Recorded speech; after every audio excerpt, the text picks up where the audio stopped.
Can everyone please settle down?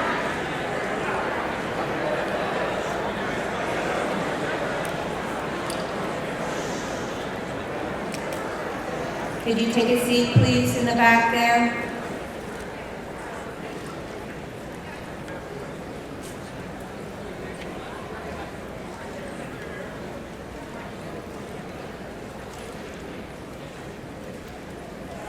I'm going to give everybody a chance to get seated.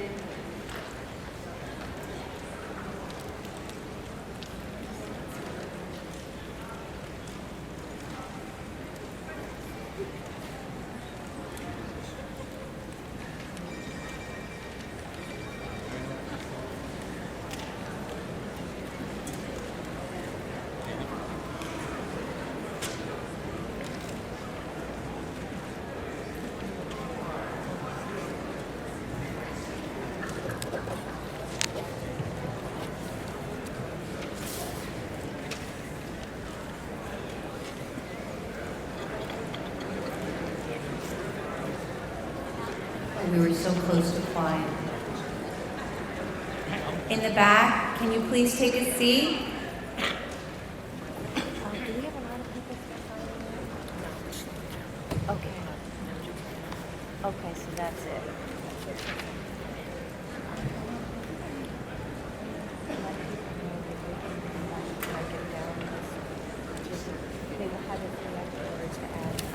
All right.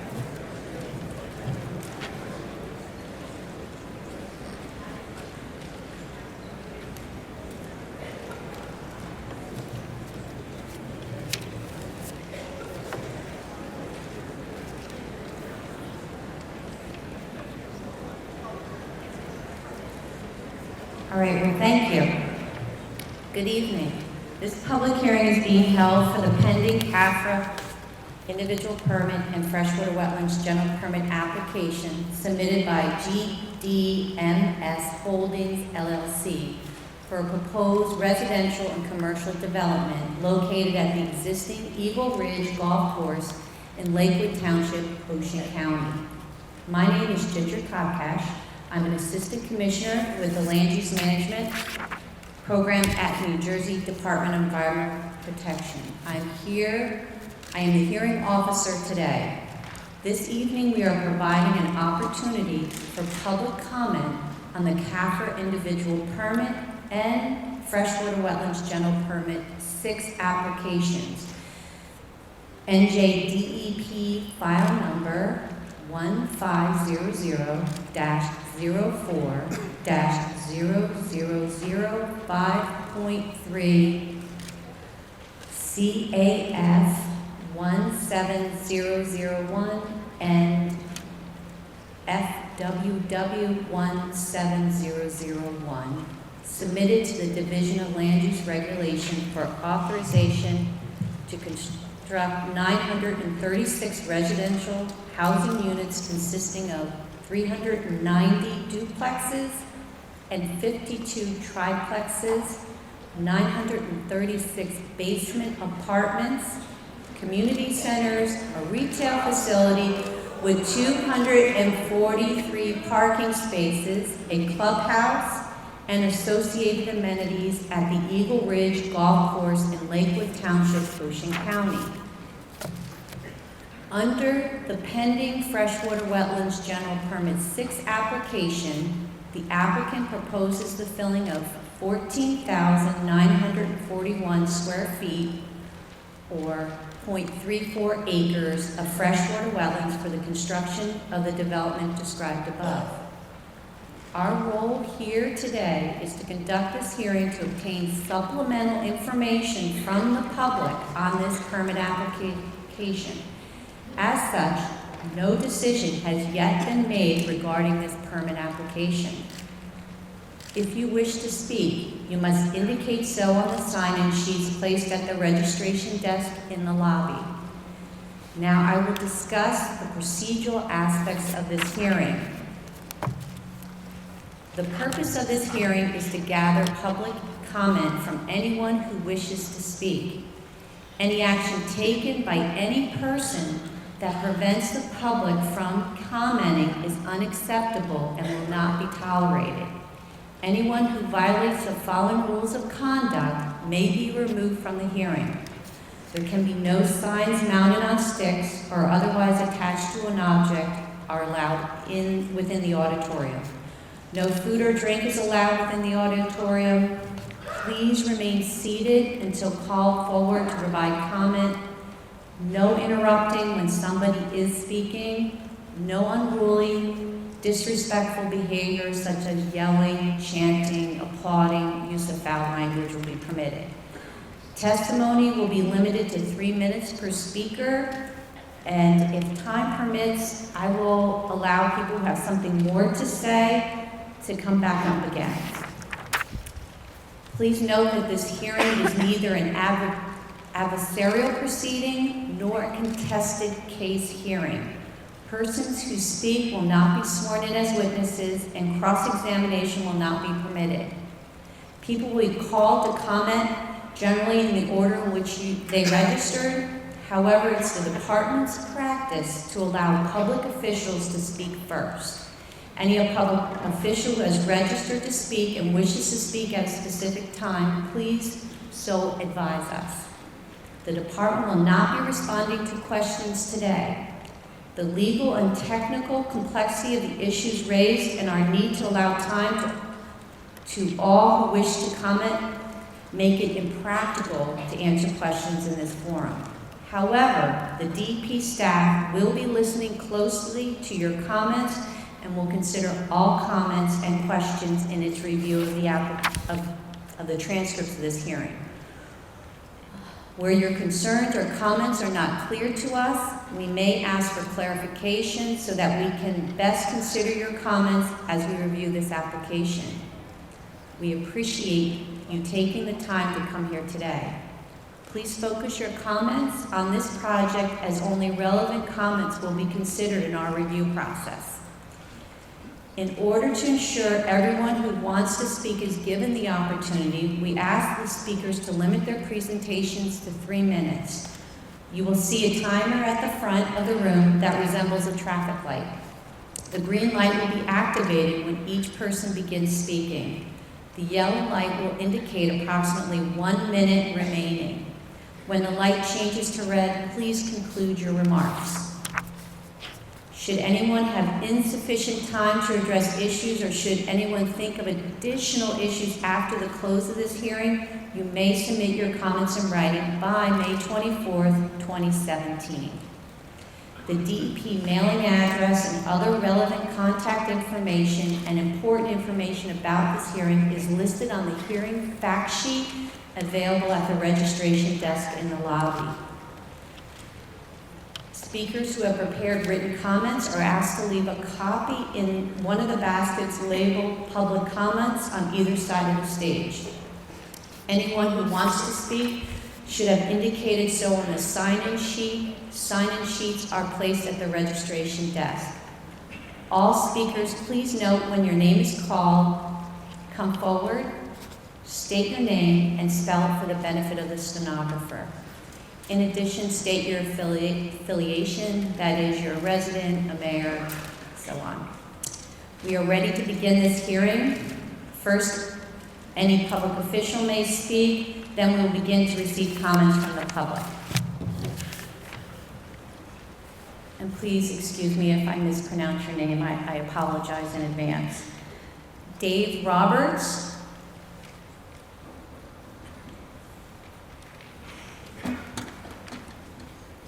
Dave Roberts.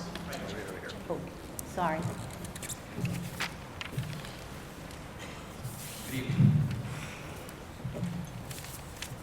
My name is Dave Roberts. I am the township. Can you spell it for the record, Sure, please? sorry. Roberts. Thank you. I am the township planner of the township of Toms River. I'm here this evening with Councilman Jeff Carr, who is the chair of our Township Land Use Committee of the council. We're basically here to express our concern, but specifically with regard to the location of the application in terms of the type of development and the fact that it is in our is listed as a coastal fringe planning area under the state plan. The Township of Toms River has gone through an extensive process for plan endorsement, which the Township of Lakewood has also gone through about a year prior to us, and the issue of plan endorsement goes through a lot of public process, a lot of public hearings, public input to identify where growth should occur, where it should not occur. The fact that this particular property, which is on the border of both Toms River Township and Jackson Township, was not identified as a growth area, and in fact is remained as a coastal fringe area with a impervious surface coverage of 5%, is indicative of the fact that throughout that process there was a consistent determination that this would not be an area where growth would be appropriate. And also in looking at the way that the coastal rules and in the administrative code define coastal fringe as being areas where agriculture and recreation should be more appropriate, and that where growth should be of a low density. The fact that this is a golf course, which is completely consistent with that policy and now is being proposed for higher density development, is of concern to the Township of Toms River, especially given its location on the borders of several of our existing neighborhoods, such as Calamar Estates, Walden Woods, and Lake Ridge, all of which border portions of the property, which is of substantial size, and the development of which would have, we believe, an impact not only in Lakewood but also in Jackson and in Toms River. So those are the main points of concern. I would note that the Lakewood Plan endorsement process started with the pre-petition in 2005. It concluded with a determination of conditional endorsement that was formalized by a resolution in February of 2016. So 11 years of public process, and I believe that it should be held to that same standard of all of that public input. And that would be our comments for this evening. Thank you very much. Thank you.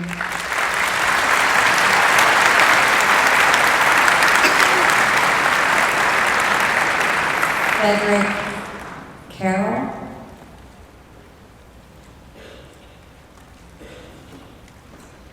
And just so we can, I can help people keep moving, Ann Richardson will be next. Want to spell my name? Yes, sir. K-A-R-O-L. And I'm at the Fairways at Lake Ridge. So, well, good evening, everyone. I'm here on behalf of the different communities that are unable to speak. My presentation has a simple title, but yet a powerful message. This is core habitat. I want to give this presentation on behalf of those communities that are unable to voice their concern in opposition to proposed environmental changes. Each day, their voices surround us with melodies that uplift our spirits. They share a symphony of unmatched sounds and praise of daily living. These communities represent the diverse bird populations and wildlife that have chosen Eagle Ridge as their habitat. Please reflect with me on the behavior of our friends. The high-flying hawks continue to monitor the approach to hole 15 as they search for their noonday meal. Foxcubs continue to scamper across the fairways on many of the holes nestled along the pines.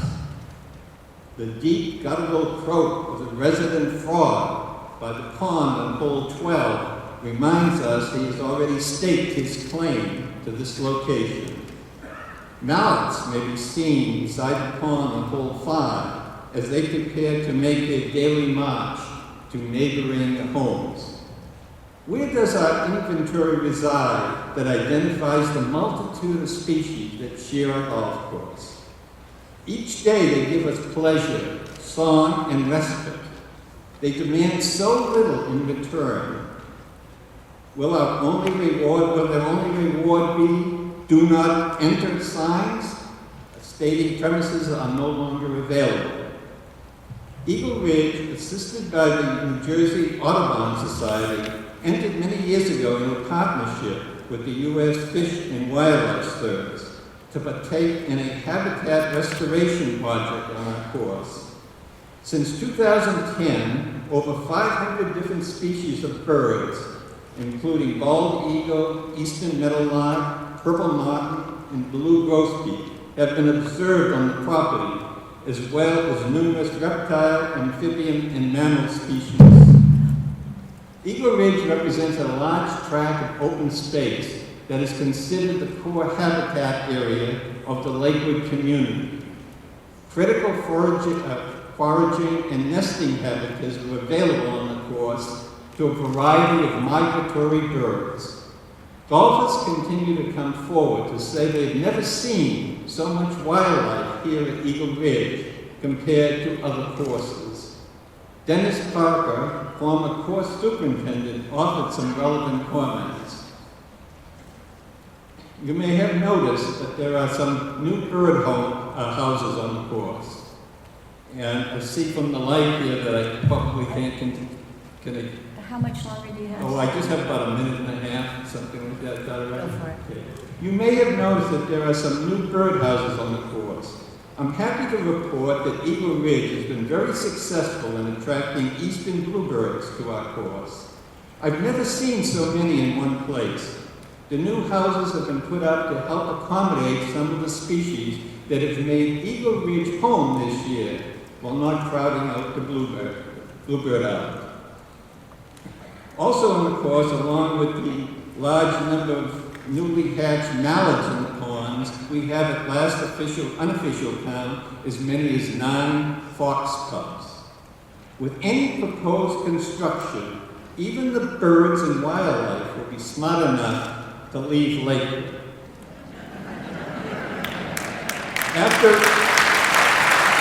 Can you please refrain from that? It's just taking up time for people to speak. So excuse me for a minute, I gave this gentleman some additional time to wrap up. I won't do that if we spend so much time clapping. This is about collecting public comment. Clapping is not collecting public comment.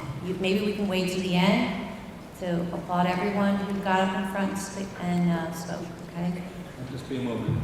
After any proposed constructions, the expectations of the wildlife populations would no longer be realized.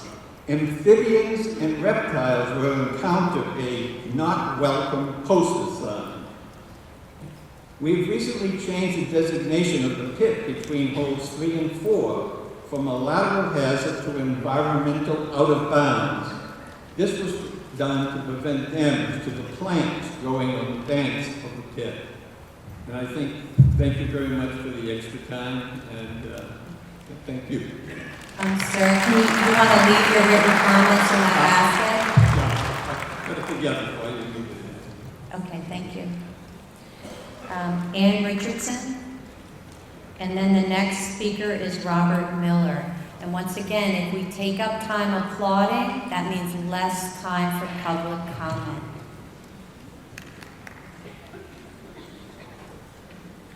Thank you.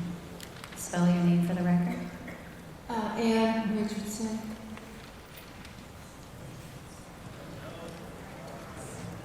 You want to spell your name? Richardson.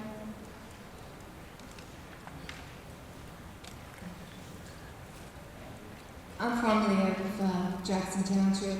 I grew up out here.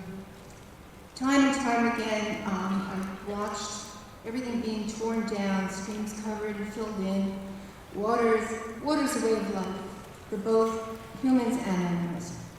When Lake Ridge was first developed, from what I understand, they couldn't build because there was a sand pit that used to fill the Garden State Parkway.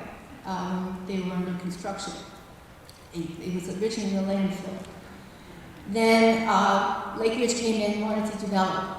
The golf course that's there had to be there because underneath that ground is the Lakewood Township Dome. It's been there for years. That's why you see the pipes in the ground that come up from the fields. Let's see.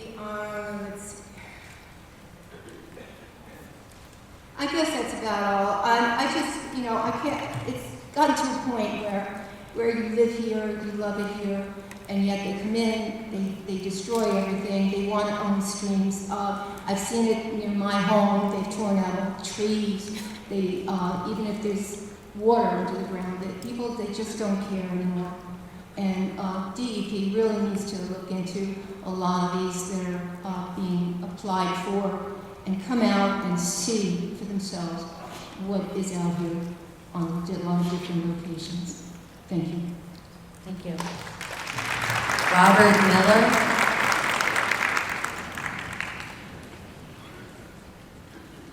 Thank you all. I appreciate that you're here tonight. I appreciate that we're having a hearing. This is very, very important to everyone that's here, including the state of New Jersey, because if you start in one place and take away all the property that people need to live on, then eventually what happens, you have nothing left. There's overpopulation in the town, and aside from that, we have huge environmental issues with the golf course. I'm sure I'm not telling you something you don't already know. You're the professionals. I'm really surprised that we've gotten to this point. We should have thrown it out a long time ago, because it's a landfill. It's endangered species. It's a wetlands. I'm not an environmentalist, but I certainly know that much about it. I've done my research, and I'm sure you've done too. So, I appreciate you being here, and I hope that my words don't go void. And I thank you so much, and have a great evening. Before you walk away, that's N-I-L-L-E-R, just to make sure. Yes. All right.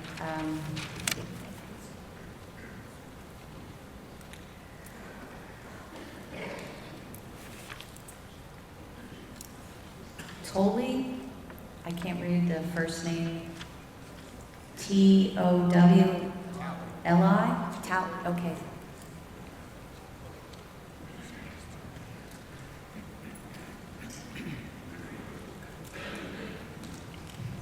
Good evening. Spell your name. Towley, T-O-W-L-I, first name Andreas. Andreas. And you want the address, 71 Sunrise Court in Lakewood?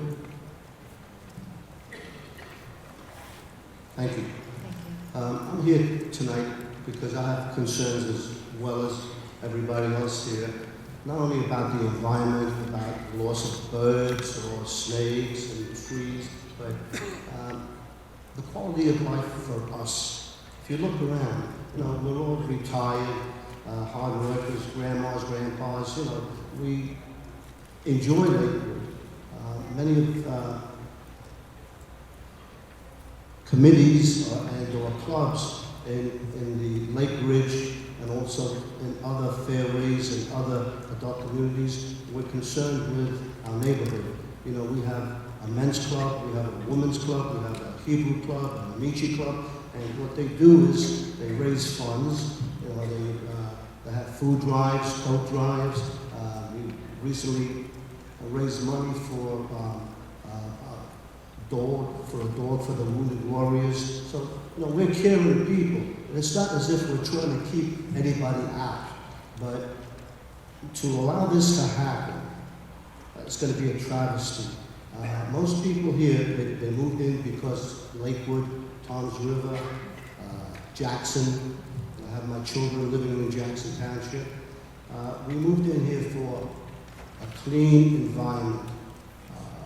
The trees, smelling of the fresh air. Most people that moved in from inner cities just to escape the stress.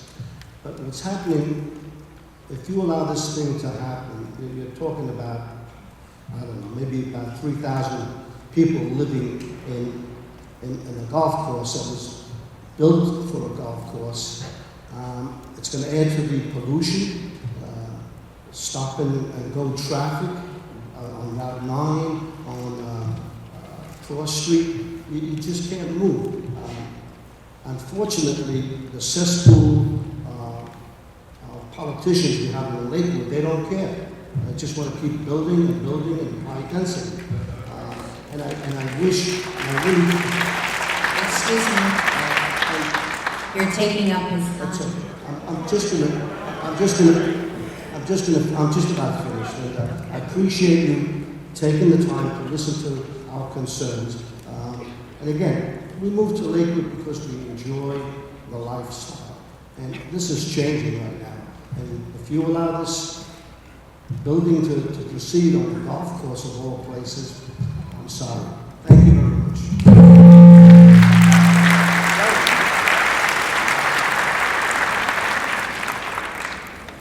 Mike McLaughlin.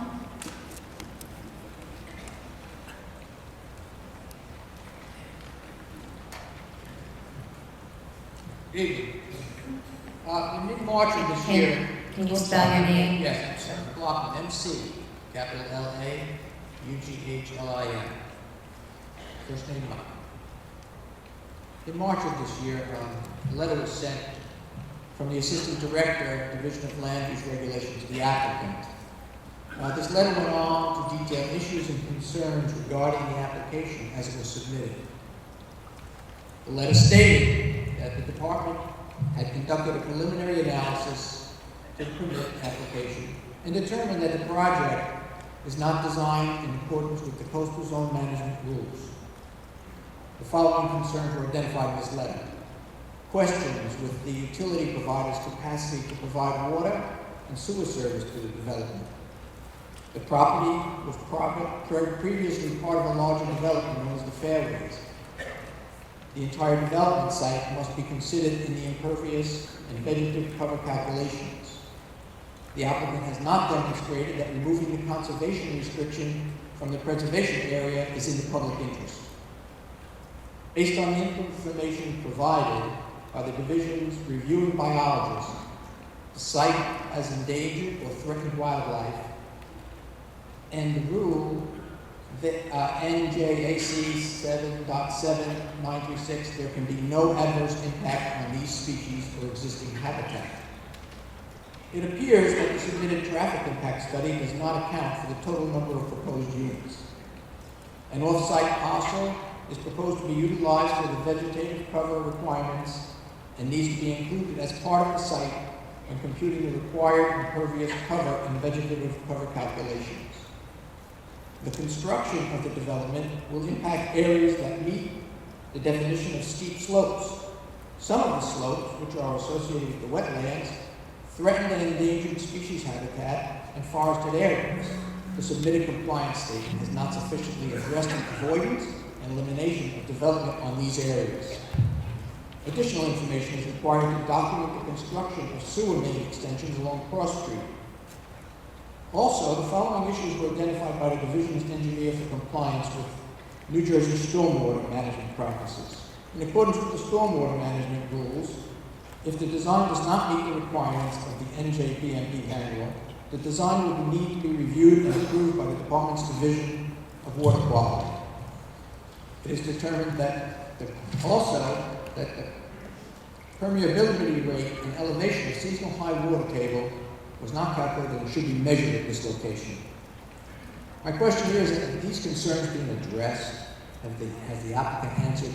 And when the applicant does in fact answer, which I'm sure they will have to, is the public going to get another opportunity to comment on these? And I'm wondering what has pressured us to move this along, since an application is obviously not submitted correctly and is missing information. Why do we have to be here? Maybe we should have another one. Thank you, sir. Barbara Saltzman. And then the next is Vic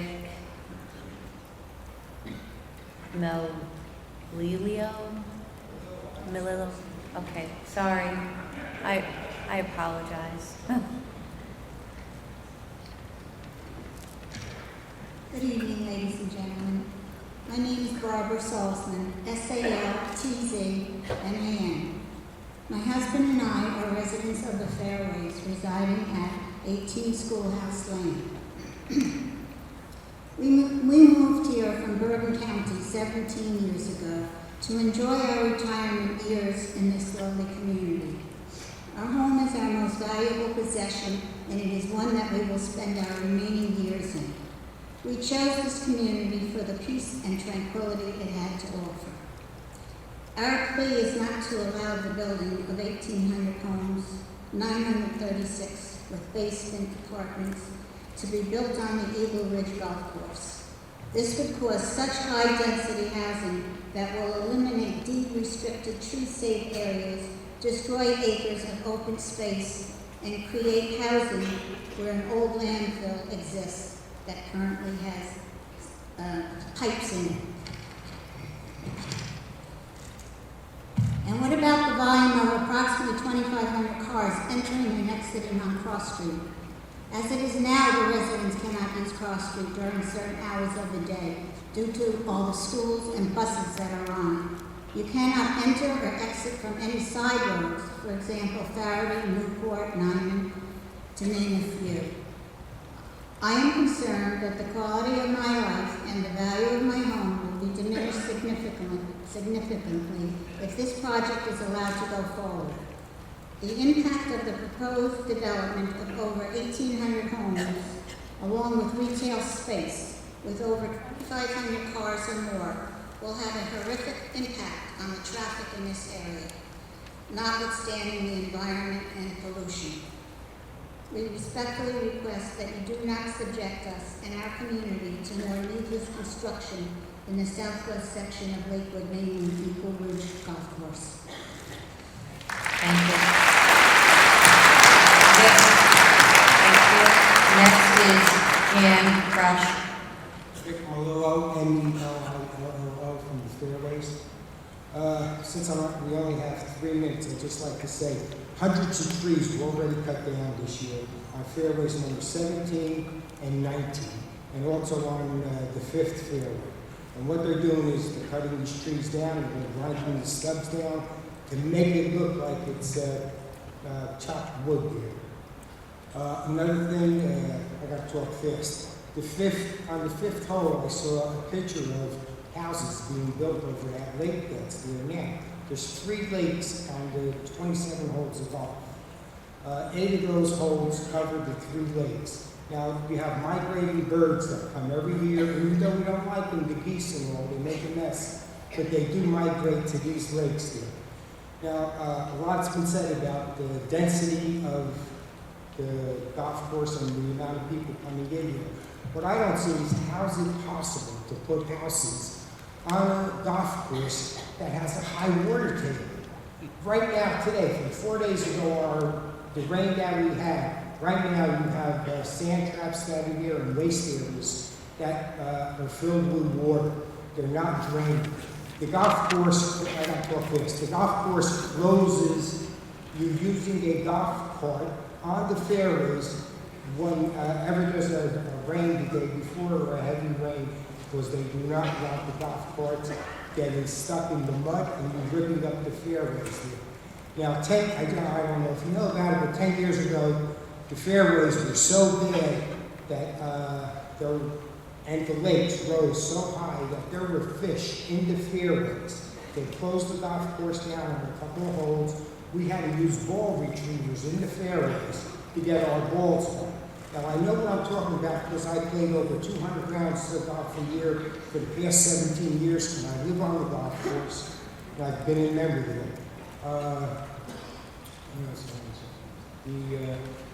The 17th fairway, let me put it this way, every 9 holes of golf have 4 holes that you cannot ride on with a golf cart, either because it's dangerous or because it gets too wet to ride on with a golf cart.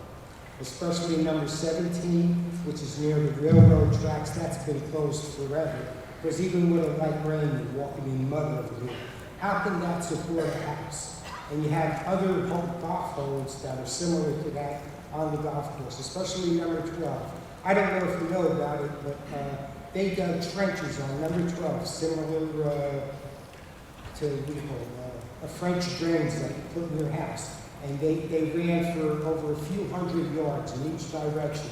That water is getting pumped from number 12, going up the hill, across number 15 fairway, up the hill into the waste area.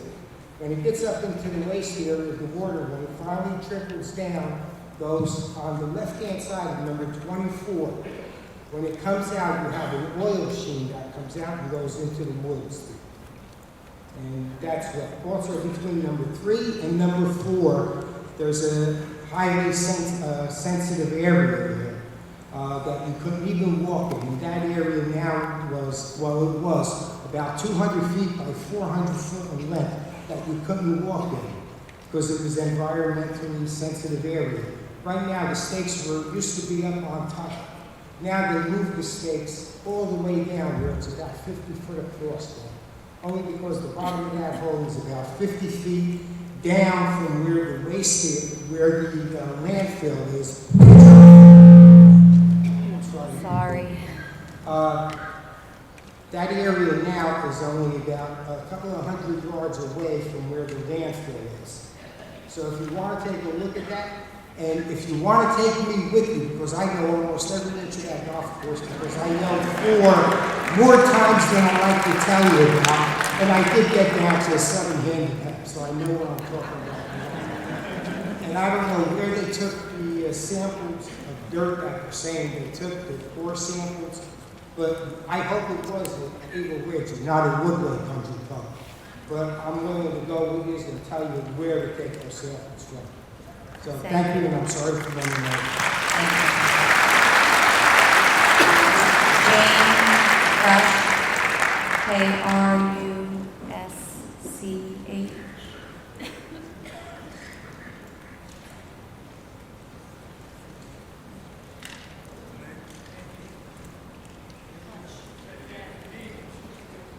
Jane, and I'll spell the last name, K-R-U-S-C-H.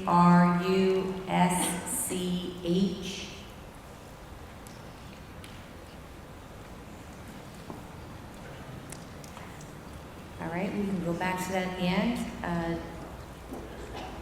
I don't know what this last, I don't know if this is an R, an A. I will go with Dave Maka. It looks like an M-A-C. Oh, it's a K, I'm sorry. Mac. Good evening, Dave Mack, M-A-C-K. I currently live over in Tyler.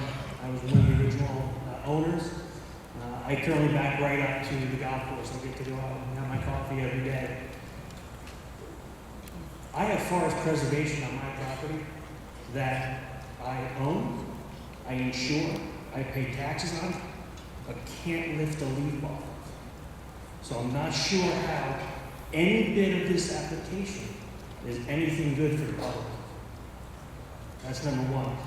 A lot of people have talked about the environment. So I'll talk about good things. Public safety. When you try to put that many people into an area, you're going to start taxing police, fire, EMS. Okay? It's called mutual aid. You can't get in and out of those areas. These are all one-lane roads all around it. I can show you a picture. My wife, who works in Howell, should take her 15 minutes to go to work. Takes her some days 40 minutes because they're one-lane roads. I have that photo when she was sitting in traffic and took it. Public health. You can't possibly get enough water, potable water to that area. How do you pump all that sewage out of there? Okay? You're going to start taxing all the sewage treatment facilities and all that, which we all pay for. If this was to go through, because again, anything I read, there was nothing good in the public interest for this development. Okay? The size of the lots being proposed is nowhere near what any of the other homes in any of the area around it are. They want to cram as much as they can into a 5-pound bag. Yet, you have 3/4 acre lots on the same road. So how could that even be anywhere near the public interest? The last piece, pretty simple. Again, this is nowhere near the public interest. If it goes to the Lakewood Board, it will get approved. My opinion, the Lakewood Board should go do prison time for changing all the codes. I know, she didn't hear you. The courts, all right, we could end the hearing if you would like, but I think we want to hear what these people are saying. Our goal at the department is to hear the public's comment. Now, we didn't hear the conclusion. All right. I'm going to have to start kicking people out, and I don't want to have to do that.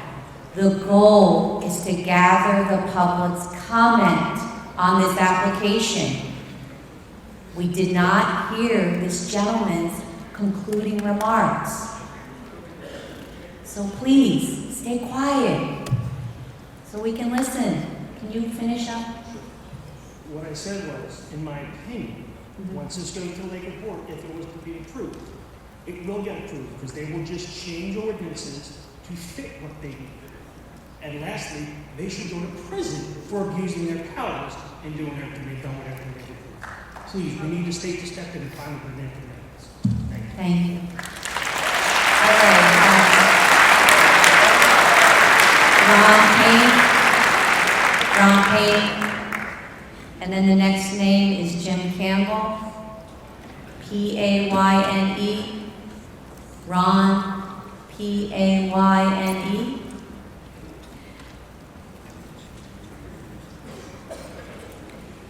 Jim Campbell.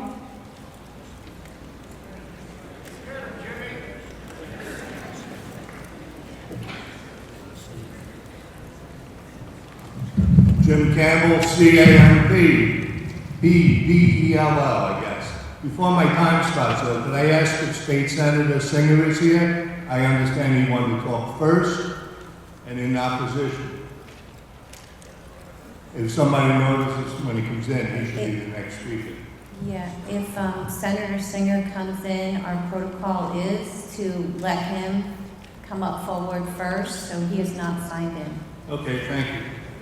Commissioner Martin and Hearing Officer Katkash, I'm hoping that we'll be able to get relief from NJDEP because it's impossible for us to compete with the greed that has consumed Lakewood.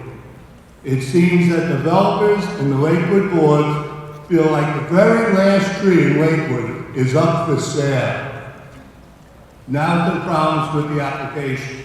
I want to talk only about 5. Problem 1, how many units are really being applied for? 936 is a number used in one part of the application while mentioning duplexes, triplexes, and others.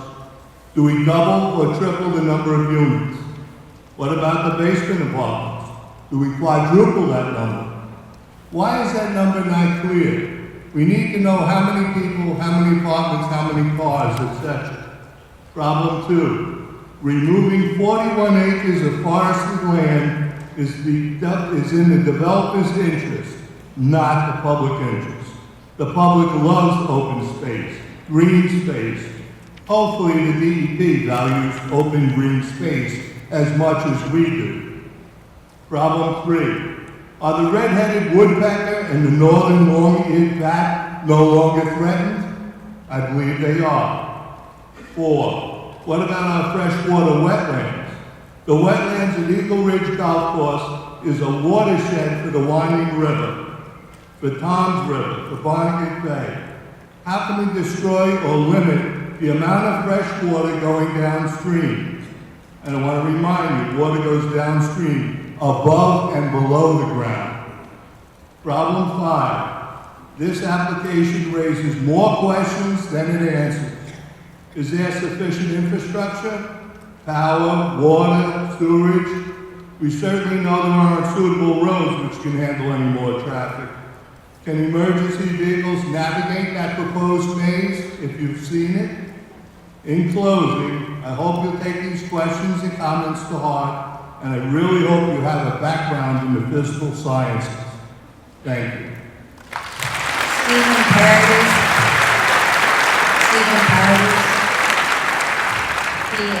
P-A-R-D-E-S, Stephen. Thank you. And the next up is Arthur Lippens. Good evening. Thank you. You've already spelled my name correctly, but I'll spell it again. P-A-R-D-E-S. I am Stephen Partis. I'm a resident of Fairways at Ridge.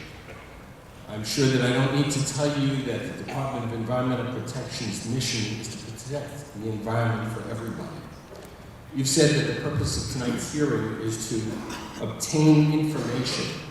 And in order to do so, every story has more than one side, and you need to hear both sides of the story. And hopefully you're going to hear some of that, both sides, or that second side.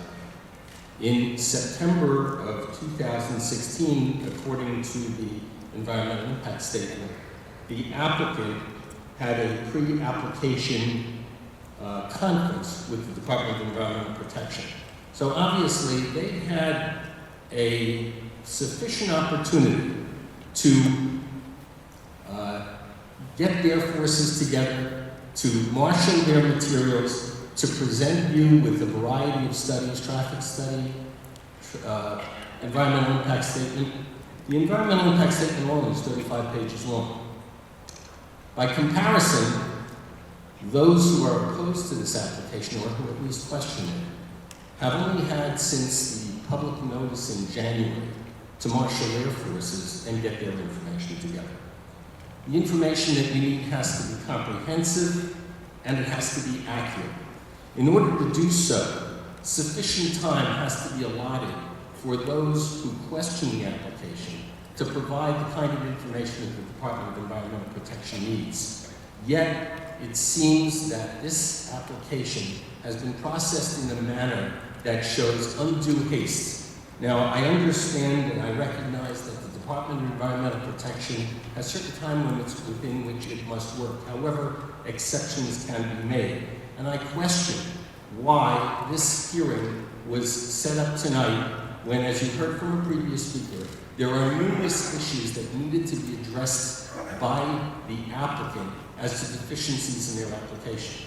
I am aware that they have submitted a letter responding to those issues. However, those who question this development have not had adequate opportunity to have those answers and those questions studied by the appropriate professionals.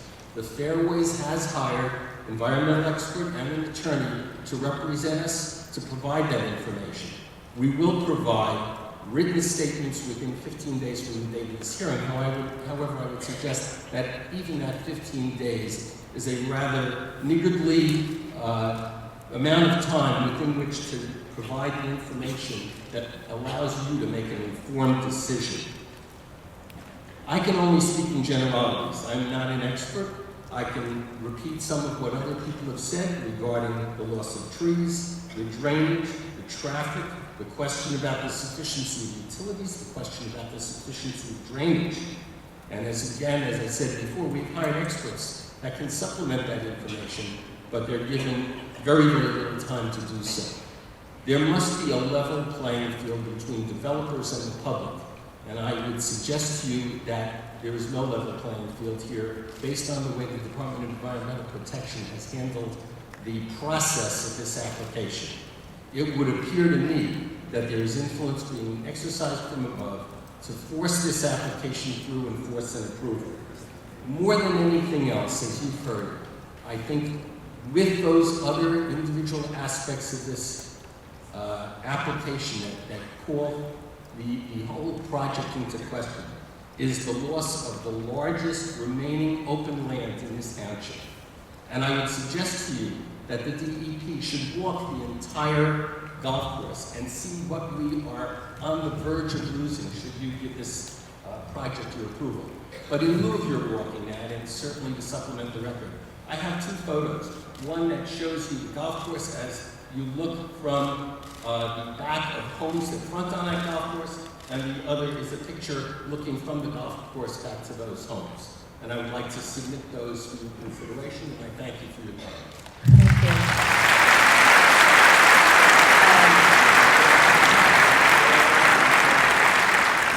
Next in queue is Joanne Sarubi.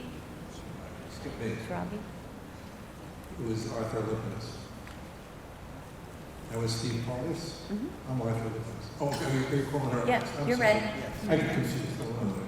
My name is Arthur Lippens, L-I-P-P-E-N-S. I live in the Fairways. The first moment of my comments I'm making on behalf of the the board of the Fairways since I acted as president. We wanted to thank the DEP for having this open hearing, which we understand is an unusual process for you. And I wanted to thank all our residents and friends. About 1,000 people have come out here. That's quite remarkable. Now I draw a line, and I'm stopping my speech as president, and I wanted to really echo what Steve said. We have had a very brief period of time to prepare for this hearing. We have a group of volunteers who have done a yeoman's job trying to collect information, sort it out, and delegate tasks. I had to buy a second battery for my cell phone just to stay up on it. It is our understanding that this application was pushed through the DEP in record time, a matter of days, when it usually takes months or even years. And there has been anecdotal evidence, and unfortunately we're not testifying here, that the DEP has been under political pressure to push this application through as is. Ms. Keller's letter lists 3 pages of problems that should have been addressed before this application was processed. And I'll tell you another anecdote. We had to hire an environmental consultant, an engineering consultant. Every engineering firm in Ocean County was put on retainer by the applicant. And it took us weeks to find It took us weeks to find a consultant, and then he was hamstrung by the lack of time. We were also hamstrung by the fact that the applicant never filed documentation on a timely basis in Lakewood. We still don't know if we've seen a full application. Roadway study was not included. There's questions about that Joanna's going to address next about the use of the avenues of ingress and egress. I just hit the yellow light. We urge the DEP to reject the application outright. It's unfair that the agency apparently has bowed to political pressure, and it's unjust and an unacceptable threat both to our environment and the quality of all of our lives. Thank you.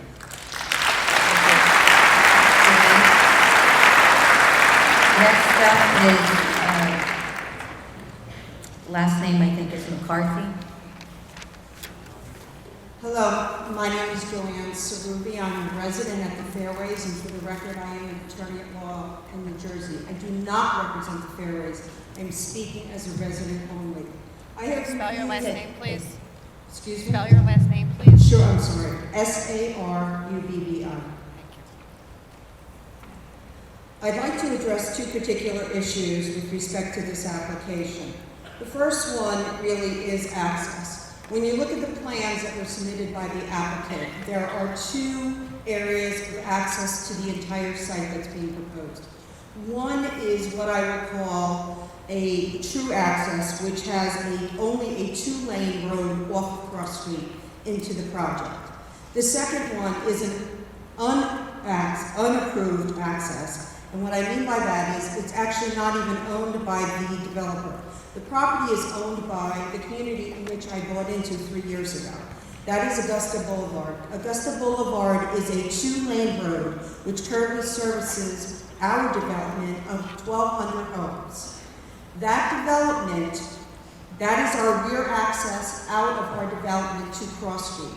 Anyone who's testified before and who knows that Cross Street during the day is very difficult to get out of, and there is no light at that access. They're showing that as an access because if you follow the property line, you will see that there is a fork in the road, and the fork takes you over to the current view, which is the development it is the restaurant and the golf pro area for the current golf course. That is the access they're planning on using. I don't understand how the DEP can consider this as a true access and to consider the fact that of the 936 units which are shown on the plan, 780 which are duplexes, 156 which are triplexes, although I will point out that the notice given out today shows 52 triplex units. There are 936 basement apartments, so total, there are actually 1,872 housing units being put on this property. If there are a minimum of 2 cars per unit, that means there are 3,744 cars that will be coming in and out of the 2 accesses, one of which will be owned by the developer, and the other one, which our development has. Our development uses it, which means there's another 1,200 units that are also going to use that access. And if you multiply 2 cars per unit, you're at another 2,400 cars using that access area. On top of that, okay, there are commercial developments being proposed in this entire development, enterprises I should call them. And those developments, we don't even know what the traffic study would be for those, because they're going to be clubhouses, they're going to be the existing clubhouse, they're going to be commercial developments, there happen to be commercial warehouses on site right now. There's no proof of how much traffic is going to go in and out of this. And then my final point, and I will be quick, I promise, even though the red light is on. Please just let me finish. There is an easement that was granted to the owner of the property to allow access for anyone using the golf course to drive over Augusta Boulevard for the purposes of entering and exiting the golf course. The easement only allows that access for the purposes if the golf course remains a golf course. If that golf course is no longer a golf course, that easement should be deemed terminated. That's the way I view it as an attorney. That's the way I look at it. And therefore, they don't have a second access. The only other access area is over railroad tracks in the back of the property, which clearly that's not going to work. I thank you for giving me the extra time. I also would encourage everyone in the audience, please do not clap, please do not shout out, because it is really important that people be heard tonight. So if you want to make a difference, I ask you to be quiet. Thank you for your time. Thank you.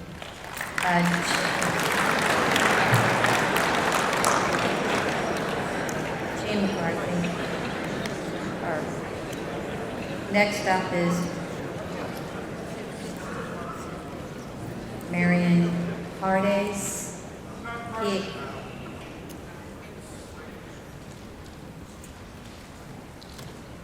Good evening. My name is Ed McCarthy, M-C-C-A-R-T-H-Y. I am a resident of the Fairways.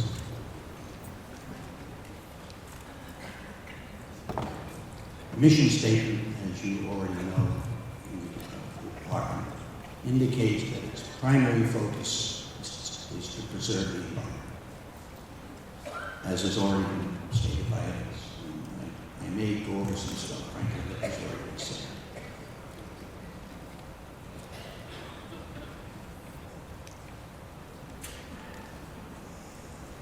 One of the things I would like to emphasize, and I think a resident mentioned this, is that I don't know how familiar you personally are with the golf course itself, but I would ask, as part of your process in any decision making, that you personally visit the course, because it is absolutely sensational. Anybody who lives there, as I do and have visited, will certainly concur with that. If you were to actually call the main number at the course, there is a greeting that indicates that the course is truly magnificent. You will see pictures of the CD, which I'm sure are great. And obviously you can look at that through Google Maps, but you will never identify the true magnitude of what this property represents. Now tonight, obviously we're going to be hearing a lot of detail from different parties, both legally as well as technically, which most people here probably will not understand. But what I think people do understand is right and wrong. Any reasonable person, in my opinion, in evaluating this application, conclude it is wrong by any standard. I personally believe that it's wrong on multiple levels.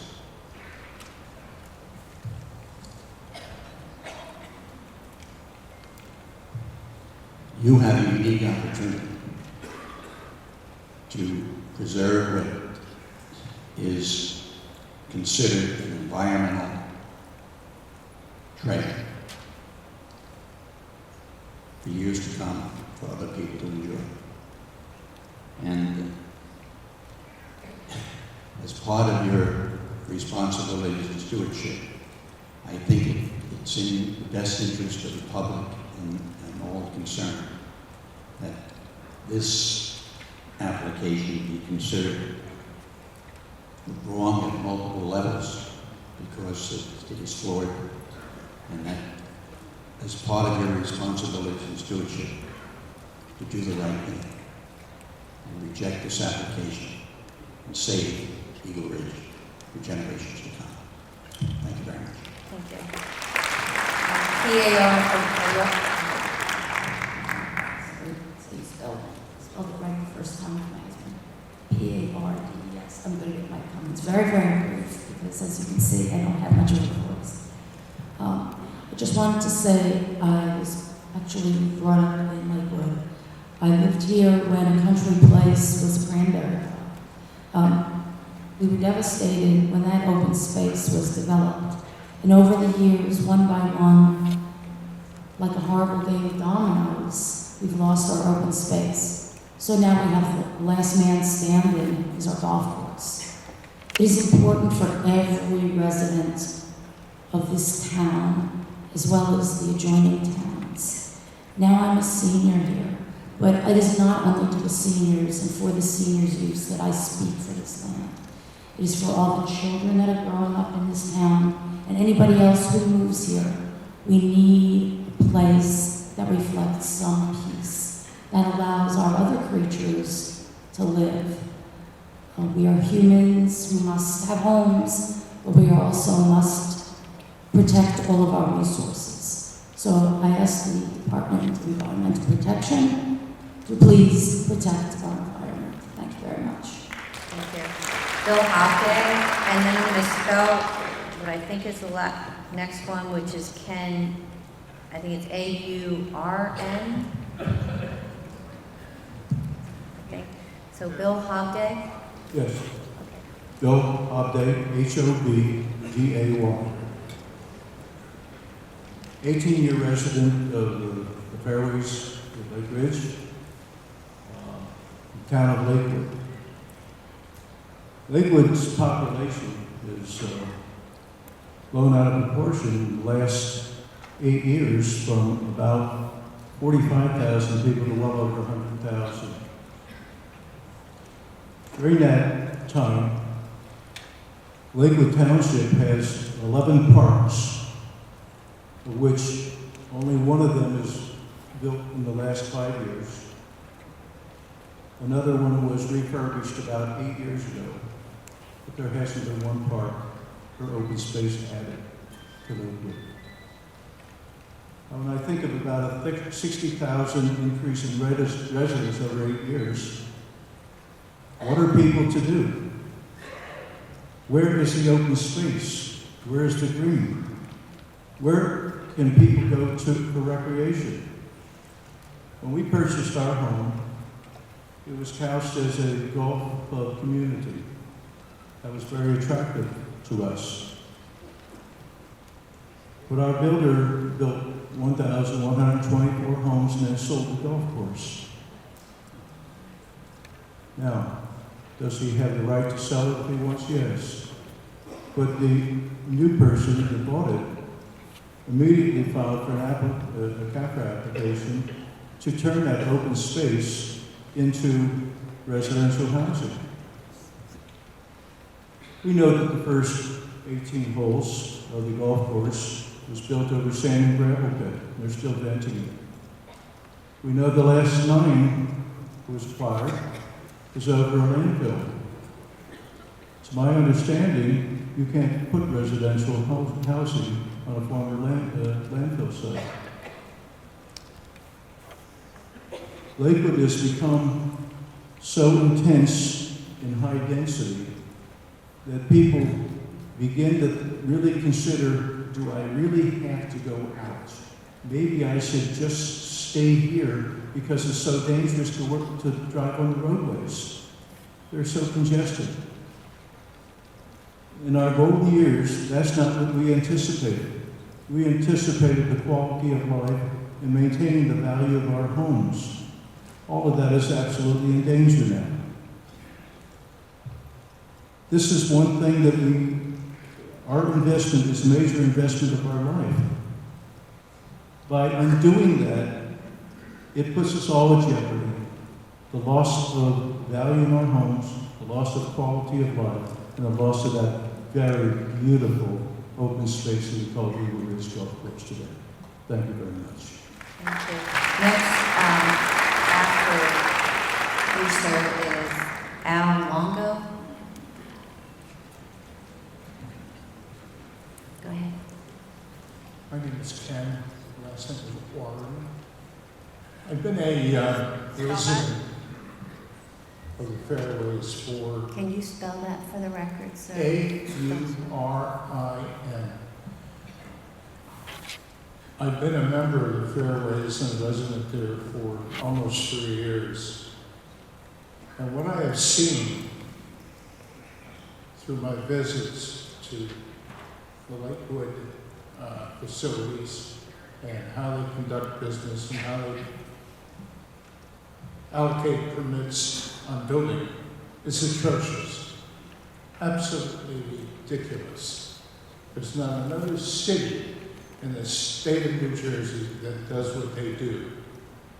They rubber stamp everything. I've seen complexes on Cross Street that were supposed to have 50-foot setbacks from the street. They had 15-foot setbacks. So what happened? They were rubber stamped. It's gotten out of control. And I'm convinced that if this new proposal to put in 1,800 housing units is approved, it's going to cause more than just single-car traffic issues. Think of the buses that have to carry their children to school and back home again. It's going to be a nightmare. I know that it doesn't directly address the Cafra issues, but all in all, the environment is going to suffer dramatically from this. I can't speak for everybody in the community, but I know that the majority of them, like myself, moved here expecting to spend the rest of our lives in a nice, peaceful community. And we're just going to be inundated with traffic all over the streets. It's going to be a nightmare. This is not Ridge. I thank you for listening. That's all I really have to say. Everybody else has pretty much said what I was hoping to say. Thank you very much. Thank you. After that, it's Sue Behe and Ken. Dr. Alfred Longo, Lakewood resident. Last Thursday, could you spell your name? Longo. Last Thursday, the town received a letter from the Du Bois firm, which was engaged by the EDMS, very late, of course, right before the hearing. Several points I want to talk about in that letter and some counterpoints. The letter said developers and builders have the right to financial gain, and they do under the enterprise system in this country. However, developers have financially gorged themselves on property in Lakewood. They've been unchecked by local government. The golf course, if properly run, represents not only a financial opportunity, it represents a recreational, social, aesthetic, and environmental benefit to the community. In terms of trust of this developer, as you know, he bought a property in Manchester in order to satisfy the impervious surface and vegetation requirements. What will happen to that property? Why does a property in Manchester make development in Lakewood feasible? I think it's disingenuous at best. Can I trust this developer to really develop what he's saying he's developing? Do we have triplexes and duplexes with 3 stories in a senior community? I have never heard of that. What's the next iteration of this particular development? What is he really going to build with? The governing code for your department, NJAC 7:7, has some interesting things if you review them. First of all, the basic location rule, which talks about promotion of public welfare, health and safety, wildlife, and marine fisheries. 7.7:1612, coastal development shall be designed and operated in a manner to cause the least possible disturbance to traffic systems. Any development that causes a location on a roadway to operate in excessive capacity is discouraged. Not an opinion, the law. Is there any proposed public transportation? Any widening of the roads? I don't see it. Finally, NJAC 7:7/1610, a project which is of scale and location that has significant effect on the scenic resources, we've talked about the beauty of the golf course, is considered to have a regional impact and to be of state concern. We have concerns about it also. Finally, I encourage, while you're looking at the golf course, also to drive around it, and you'll see other things that aren't as beautiful.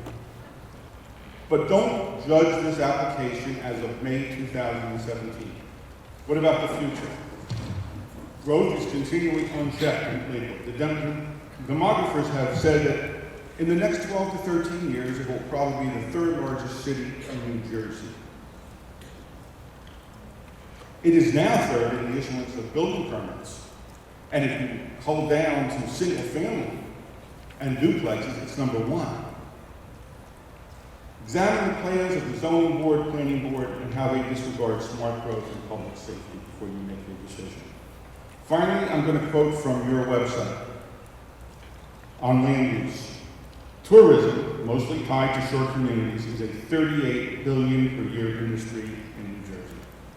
Our proximity to the Atlantic Ocean and other tidal waterways is an enormous contributor to the quality of life in our state. It is in everyone, I say everyone, best interest to preserve, protect, and make them available. What serves that statement better? Tourism and the quality of life better than the Eagle Ridge Golf Course. Thank you. Thank you. Last name is B-A-E-H-N-Y. I have a Ken and a Sue.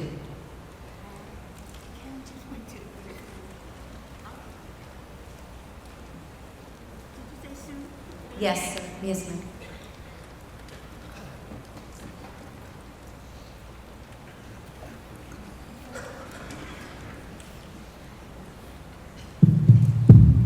Good evening. My name is Susan Bainey, B-A-E-H-N-Y.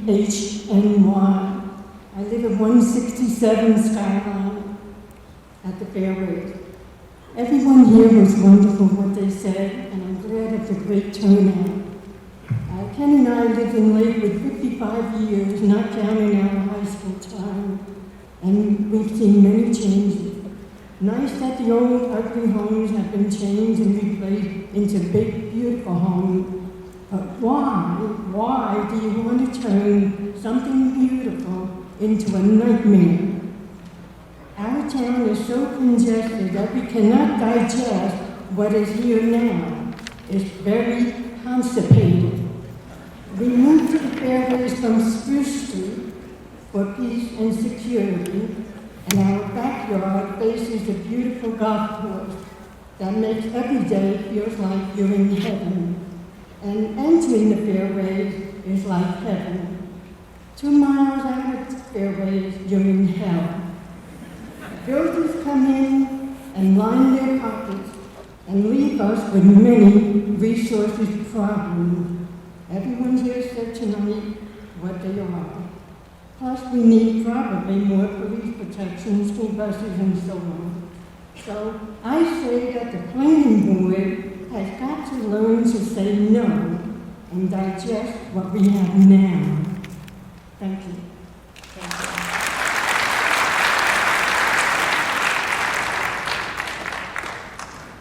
you. Is Ken going to speak?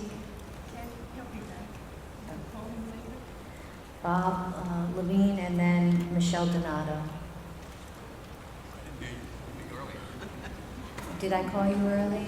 Yeah, I would have been there. Oh, okay. But I'm here now. All right.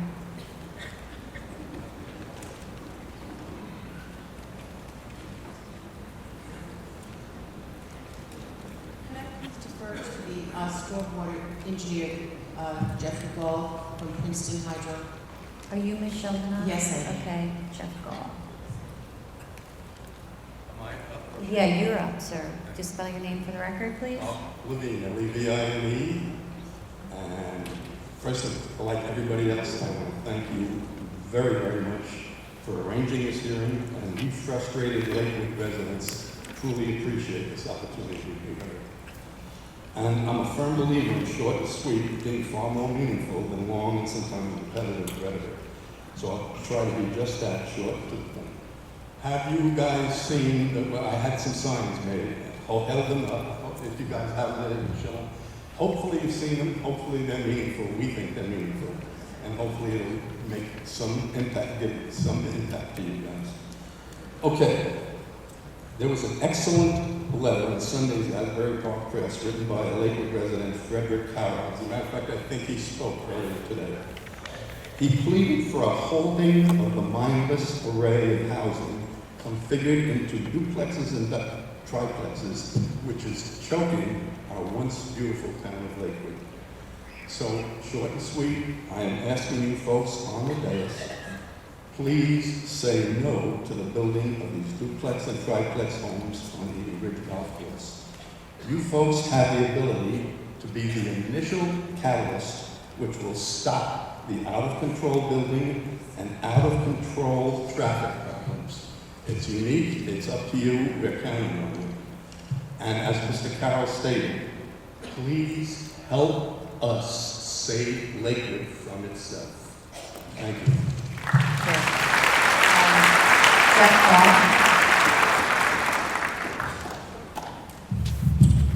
Okay.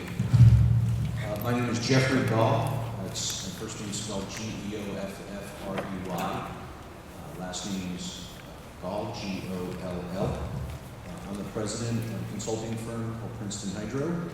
We've been retained by the Fairways of Lake Ridge Homeowners Association to assist them and guide them through this process to review the plans for compliance and compliance with Cafra. I've reviewed what was available and provided to the municipal clerk. One of the biggest concerns I have is the lack of data that's been provided to DEP to date. There's been no on-site subsurface investigations specific to the stormwater facilities on site, yet the application was designed with soils mapping that essentially no longer exists on this site. If you understand the site, it was a prior quarry, meaning it was mined out. The golf course actually sits, according to the topographic maps, about 20 feet below the surrounding elevations of the area, meaning those soils no longer exist, meaning the stormwater management plan and design was not designed with real or even useful secondary information. What needs to be done with the plethora of small stormwater facilities that they're proposing on site with the driveways is they'll need to follow Appendix E of the stormwater management plan. I don't think I need to tell you that. But there are many to be done, many to be completed. If you also review the stormwater systems on the site, the areas provided for infiltration for the stormwater facilities are very exceedingly small. The DEP promotes low-impact development, and in fact, at the website, it promotes green infrastructure. This development is far from it, and far from meeting any of the tenets of green infrastructure. Especially that this site also, the groundwater will eventually drain to Barnaby Bay, a Category 1 waterway that's suffering from water quality pollution, and the state has spent an inordinate amount of money trying to restore. One of the things in the EIS that is called out is that there are ponds on the site of about 4 acres in size. These ponds are actually they claim are observed, in quotes, to be lined. There is no evidence that they are lined ponds, and likely with the depth of the quarry, the prior quarry, are in groundwater. And therefore, they would be an individual permit to fill in those ponds and put the homes there. EIS also talks about that golf courses are bad for the environment for pesticides, and the residential development of these 936 units will be better. The fact of the matter is golf courses are highly regulated, as you are aware, and 936 units are not. So the fact is, when everybody wants their lawns to be glowing green, they're going to be treating their lawns on their individual small lots. This is also in an aquifer recharge area. And with the construction of this site, we'll have high rates of compaction and loss of recharge. Finally, I'm concerned about that the public hearing has been held now. I'm concerned about what's called a rolling approval, whereby we're hearing at the public hearing that the community, that the public is hearing now, but the time that this application is deemed approved, the layout and the project may be very, very different. The issue is now there will be no public notice going forward, and therefore, all the decisions will be essentially behind closed doors unless you file an open request. Thank you. Thank you. Dr. Ridge Esposito.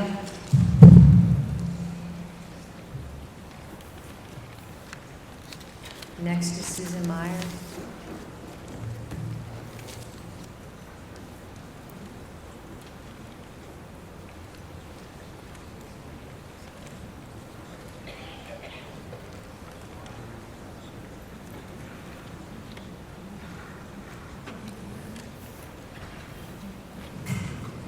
I'm Susan Meyer, M-E-Y-E-R, and I live at 153 Skyline Drive in the Fairways. I've heard my neighbors and I've heard other people speak, and I think they've done a wonderful job of speaking. I have written since the time I moved to the Fairways, which is 9 years ago, to the senator who represents supposedly our district, to the planning board, to the engineering department, to our representatives, plus Chris Smith. Everyone has told me that the final decision would be with the Lakewood Planning Board. This alarms me to no end, because as we live on the lake and on the fairways, we do see the animals coming all the time. We do see the green acres and the beauty of Lakewood. We did go to a meeting yesterday that was held, which was a public hearing rules meeting, and I heard the developers speaking tell us that it isn't the density that's killing Lakewood, it's the traffic. Well, if it's the traffic, it's because of the density. The amount of building that is going on, the amount of basement apartments with at least 2 to 3 to 4 people living in it, with the cars that are on the road and the condition of the cars on the road, is almost bumper stickers that are funny to see. You take your hands driving in Lakewood because it's the demolition derby. Unfortunately, I hope we're not too late. I do believe that there is a certain quality of life. I am a Jersey girl and lived in Jersey my entire life and never seen a town so out of control like Lakewood, with setbacks that are 10 feet from the street, and the developers say they're doing it for the good of the children. Well, if those children are out on the deck, 10 feet from a very major road, and a car is out of control, the entire thing is out of control. I just feel very thankful to be able to live where I do, and I do hope that this commission will make a stop to the nonsense that's going on in our town.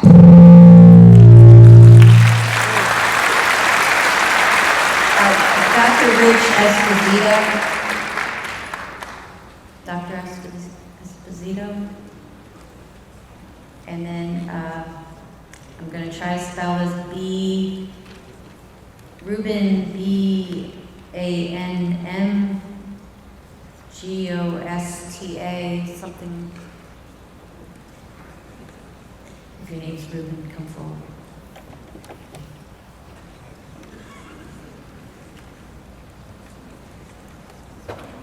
Sir, go ahead. A lot of mention has been made Can about you state your name? Esposito, E-S-P-O-S-I-T-O, a resident of Lakewood. A lot of comments have been made about the fellow people here from the community about the housing, but how much has really been made about the 200,000 square feet of retail space. 200,000 square feet. That's the equivalent, similar to an Ocean County mall. 200,000 square feet of office space. Is that where all of us want our future children to grow up in the town of Lakewood, to be surrounded by pollution, stores, and office space for all faiths, for all people involved, all ages? In 1970, President Richard Nixon started the EPA.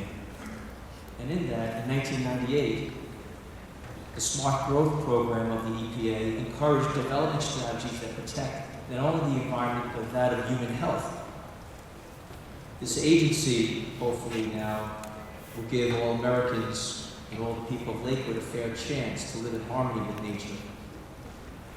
I'm hoping that as a younger person in a generation that is in Lakewood will have a future. We have an area that has been settled by many of the nation's greatest generations.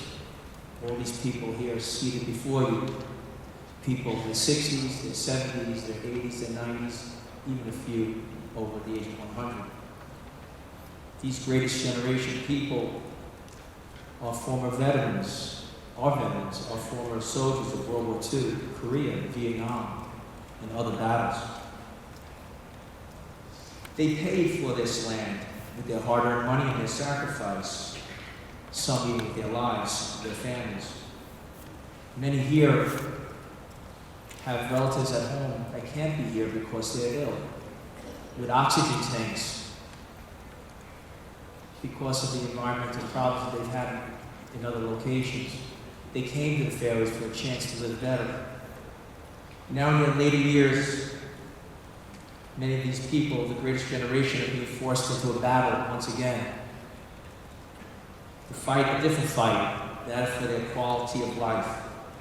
I hope that I am here as a younger generation to represent them, to represent my support and thanks to what they believed in, and a chance to live in peace and harmony and a protection of the land in which we live.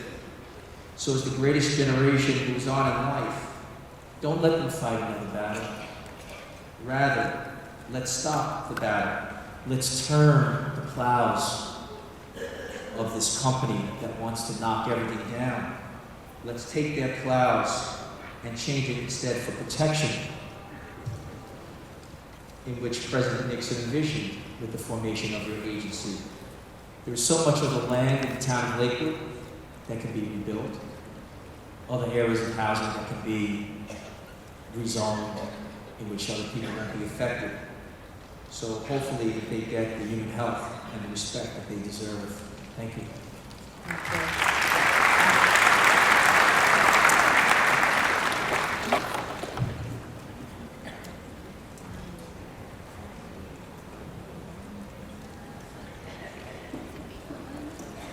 My name is Ruben Baumgarten, Baumgarten.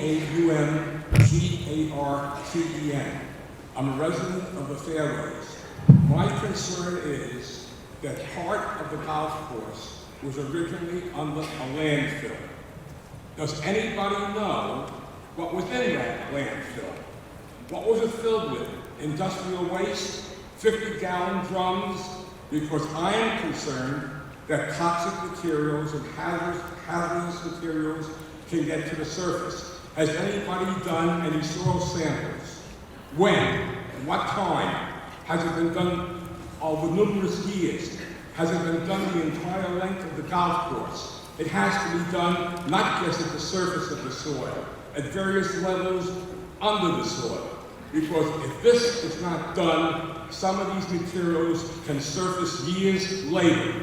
And I think it's important for the environment that this is documented, that whoever is building there, if they are going to build there, has done this, and that these documents show there is no hazardous materials anywhere in that golf course that can surface to the soil. Thank you.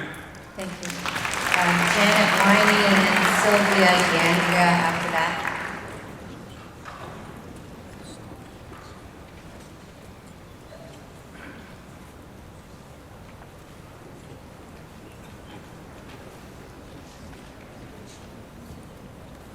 Go ahead.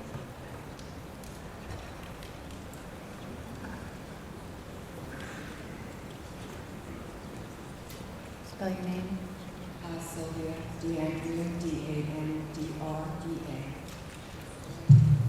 I'd like to thank the board for allowing this to happen tonight. I'd like to thank the board for allowing this to happen this evening. I'd just like to make a few comments, just reiterating what most people have said about stormwater runoff, about sewage and the sewer system, and road pollution, noise pollution, as well as changing a microclimate in the area by removing this much land. I believe that replacing that many acres with hardscape and replacing it with just a few trees on a few islands is never going to repair the area back to the way it is now. I also would like to share a personal story about soil sampling and about what can happen. I don't know if this region is part of the Piedmont region in terms of New Jersey's heightened levels of arsenic in the soil. But I lived in northern Bourbon County, and I owned for 20 years a home that was serviced with well water. The first 10 years, our water tests always came back fine. Then they knocked the house down behind me and excavated for a 5,000 square foot home. 2 months later, the arsenic levels in my well water reached near the federal levels and were obviously beyond New Jersey state levels, which are lower. It took the following 10 years for it to come down just above the New Jersey level, allowable level for arsenic. And before I could sell my home, I had to spend thousands of dollars on remediation because it was still above New Jersey levels. So that's just a small example of what an excavation can do and how long it takes to remediate something. Anytime soil is excavated, something can be exposed. Arsenic in particular binds to soil, and my concern is also if they start to excavate that much property and it's windborne, what's going to happen? Where is that soil going to blow off to? Where is it going to run off to because of the steep slope involved? So that's my concern about the stormwater runoff. The other story I have to share is that there's a town in Rockland County, New York, which is just over the northern border of New Jersey, who has similar high density, overbuilt. They started to continue, their sewers could no longer handle the amount of population. And the sewer department, water department, on a consistent basis, illegally, to help the sewers to continue to provide service to the town, flushed the sewers into the Saddle River. The Saddle River happens to be next to a town swimming pool, and there were heavy rains, and on occasion the town pool was closed because the river overflowed and dumped raw sewage all over the grassy areas of the town pool. So I can tell you that there are repercussions that are that could be insurmountable. Once the damage is done, it's done. And so I urge you not to allow this to happen. This is the Garden State. And if you allow this to happen, it's merely a precedent for more to happen. And this town doesn't need it. Thank you. Thank you. Janet Winey. Janet, W-I-N-E-Y.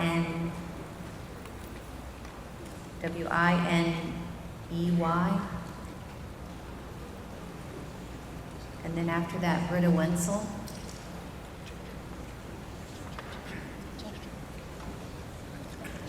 I'm sorry, what? Yeah, I'm going down the list, and then I'll go back. Janet Winey, W-I-N-E-Y. Being, I'm a resident of the Fairways, the senior community adjacent to the proposed development. I purchased my retirement home here because I wanted to leave the congestion of northern Jersey. I chose the Fairways because it was country-like, with trees, ponds, and green open space, and a golf course for recreation next door. It seemed perfect until now. I've been concerned about the environment since I was in grade school and made a project for a science fair showing how plants prevent erosion. I want honorable mention. So with that background, I bring my environmental concerns to you. First, I found that in 2001, Eagle Ridge Golf Course began a 10-year partnership with the U.S. Fish and Wildlife Service. An Audubon Society report in 2014 of a meeting that was held at the New Jersey Department of Environmental Protection states, and I quote, Eagle Ridge is continuing to provide stewardship activities to maintain their native grassland, wetland, and riparian habitat. They employ a nest box program for eastern bluebird, tree swallow, and purple martin. Grassland species such as state-listed grasshopper sparrow, savanna sparrow, and eastern meadowlark are observed breeding at the site. A total of 58 bird species, 5 reptile species, 10 mammals, and numerous pollinators have been documented.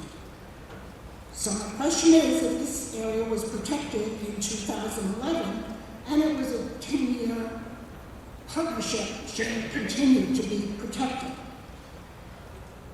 Second, an article published April 21st in the Asbury Park Press states, again, quote, the air we breathe gets a failing grade for smog, which puts children, seniors, and people with respiratory issues at greater risk.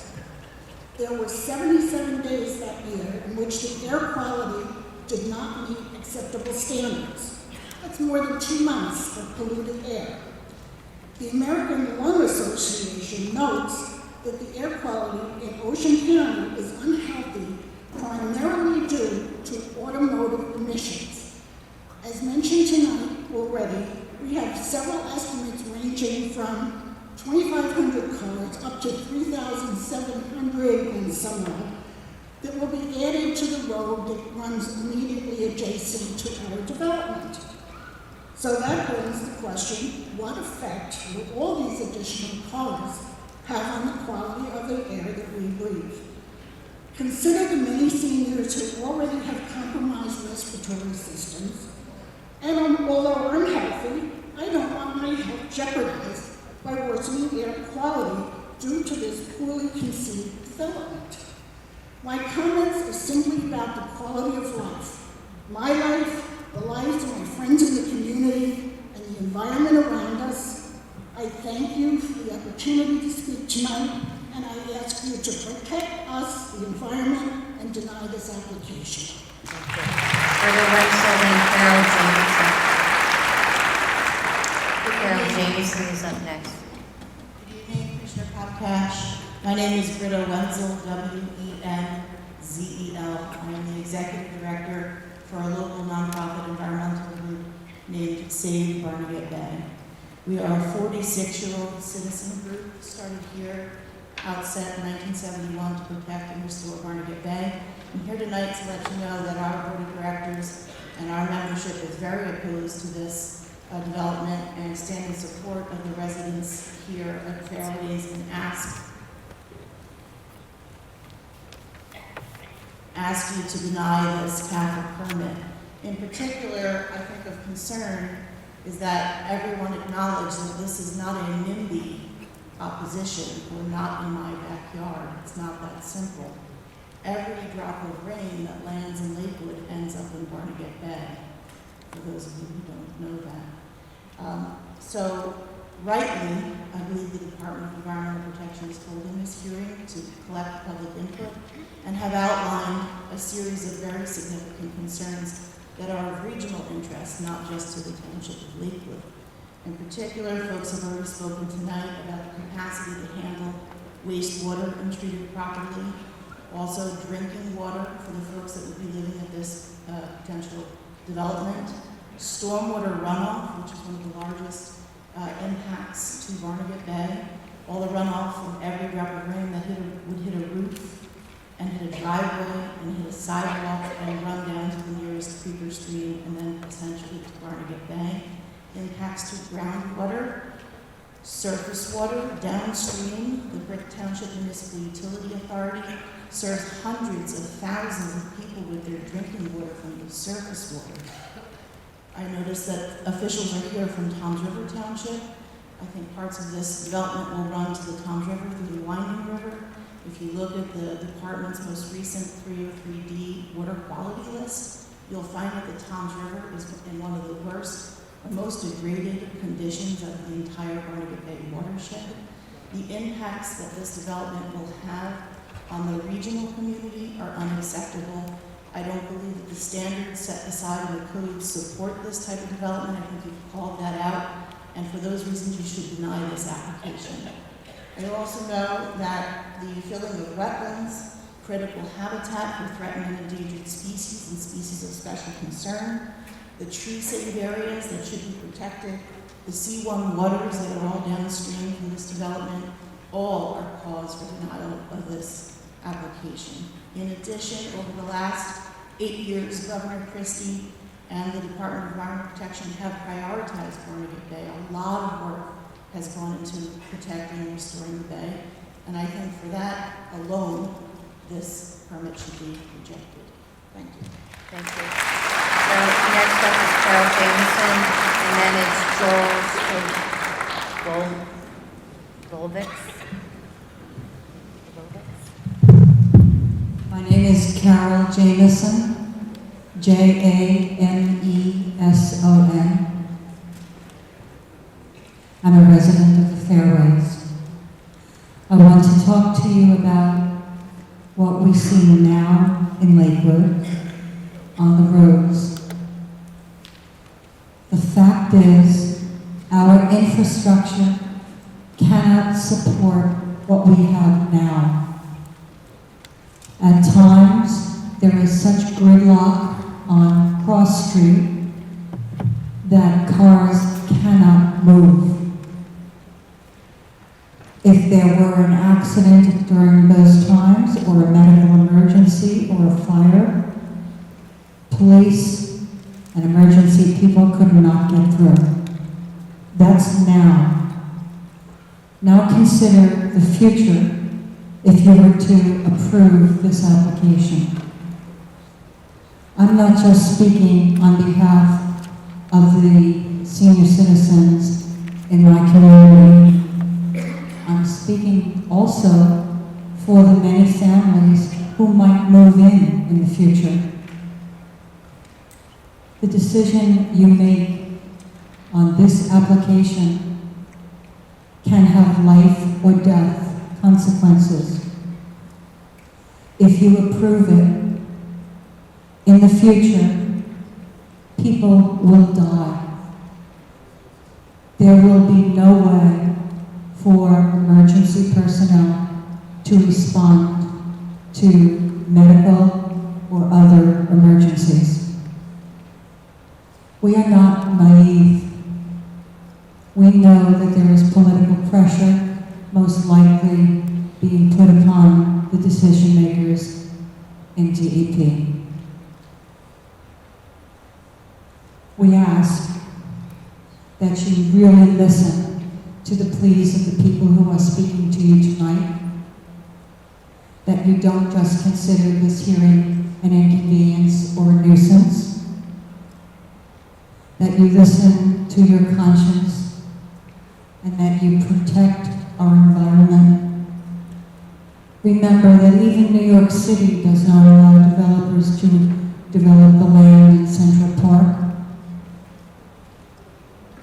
And if you would like a souvenir of this meeting, I can get you a popular bumper sticker that reads, "Pray for me, I drive in Lakewood."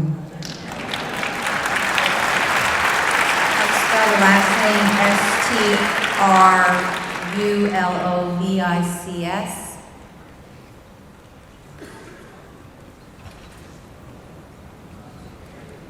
And after that is David Klein. I'm sorry if I misspelled it. Yeah, that's the correct spelling. Thank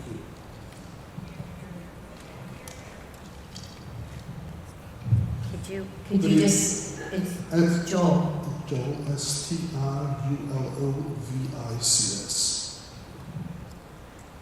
Good evening.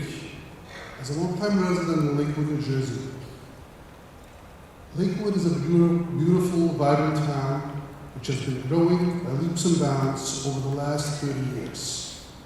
As of the 2010 census, the township had a total population of 92,000, representing an increase of 32,000 from the 60,000 counted in the 2000 census, which had in turn increased by 15,000 from the 45,000 counted in the 1990 census.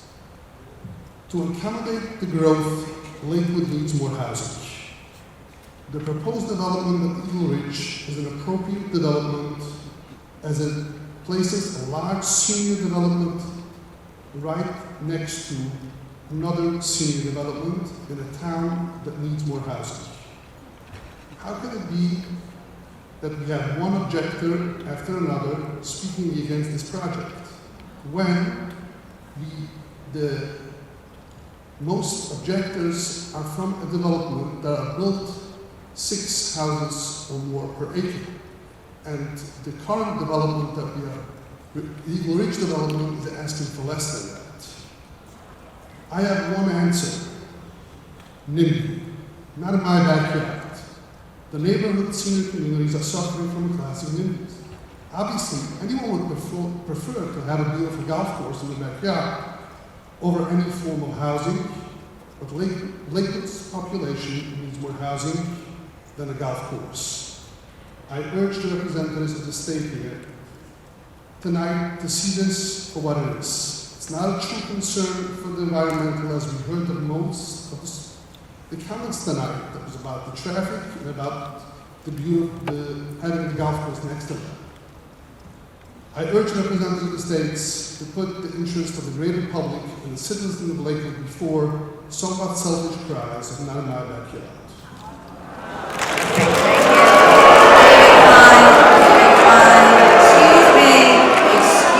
me. Oh my goodness.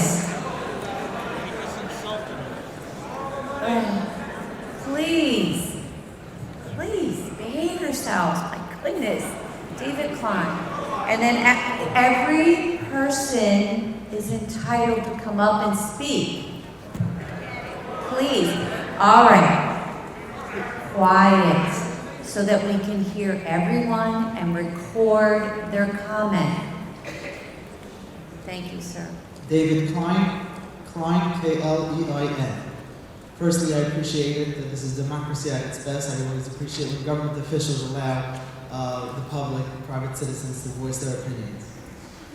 We're standing here tonight, and the overwhelming anti-development rhetoric is coming from the seniors living at the fairways. I think that's quite apparent.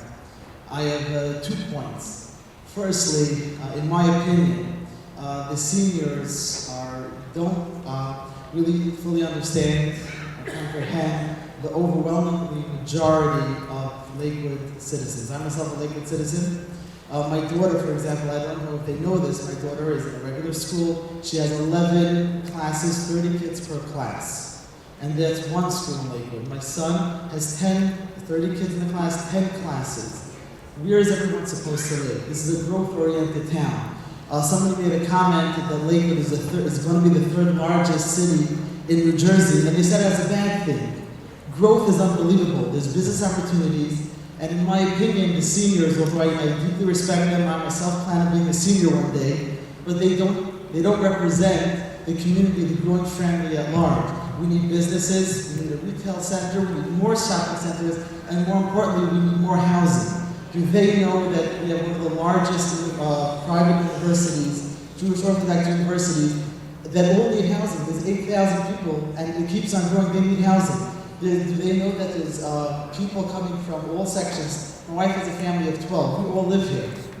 Aunts and uncles, we all live here. We need places to live. We need places to grow our families. That was one point that I really don't think they fully appreciate. The community at large, they definitely, in my opinion, they don't represent the community at large. Secondly, in my opinion, it's a bit hypocritical. From my understanding, the Cafra application is for a senior housing development, exactly the one that they currently reside in. So I don't understand why when Fairways was developed, it was okay, and now to kind of knock down a golf course, which is, if you have your finger on the pulse, you listen to sports talk radio, you read the newspapers, it's not a millennial game, it's a luxury game for most millennials, with growing families cannot afford it. I'm sure that the membership is probably solely towards 55 plus communities. We need to replace that with what the community needs at large. I know it's a big deal, but I would appreciate it if you would understand the community, the Lakewood community, the majority of Lakewood community, what its needs and what its wants are, and please stand behind it. Thank you for your time. Thank you. Nyla Sims, and then Rudy DCO. Nyla Sims, S-I-M-S, and then the next name is D-E-S-I-O.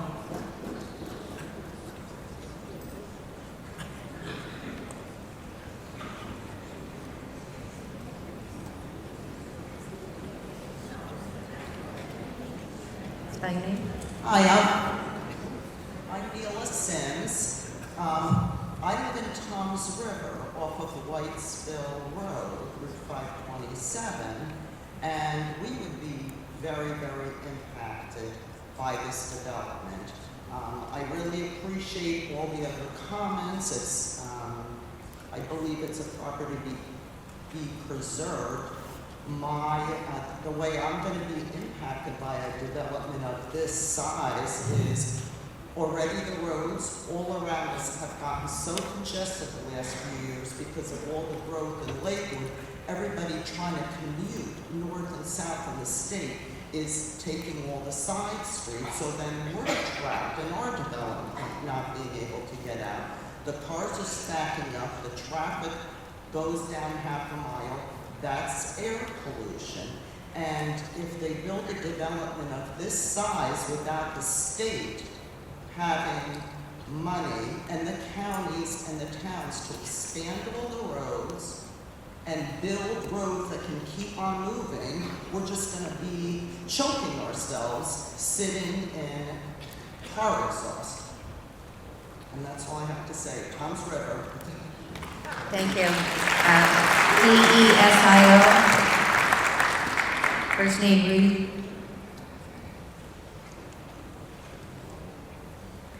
Next name, Mike Hurst. Yeah, I'm waiting. I'm just getting the next name in queue.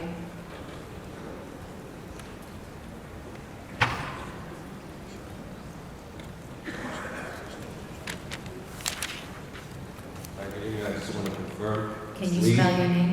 S-I-M-A-N-T-O-V.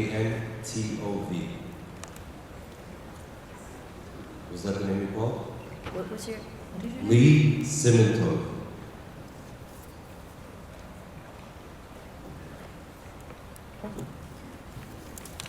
Go ahead. Did I just skip the line? That's okay. Good evening. We are all here for our own very selfish agendas, from both sides of the argument. I am here representing the future residents that don't even know this meeting is taking place.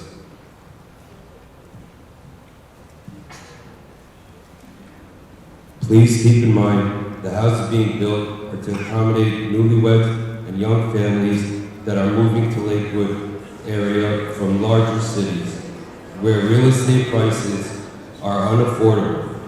I have friends in Brooklyn and Queens that tell me that even for a 3-bedroom fixer-upper is well over $800,000.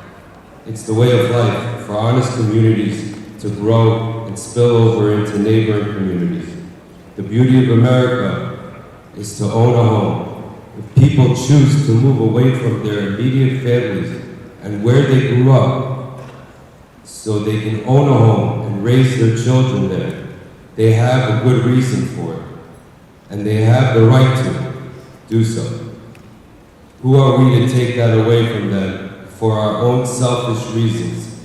This development will aid in the growth. I'm sorry, sir. Can I have the police officers come down, and anybody who's shouting, can you please escort them out? Because we're at a point here where we really do need to hear.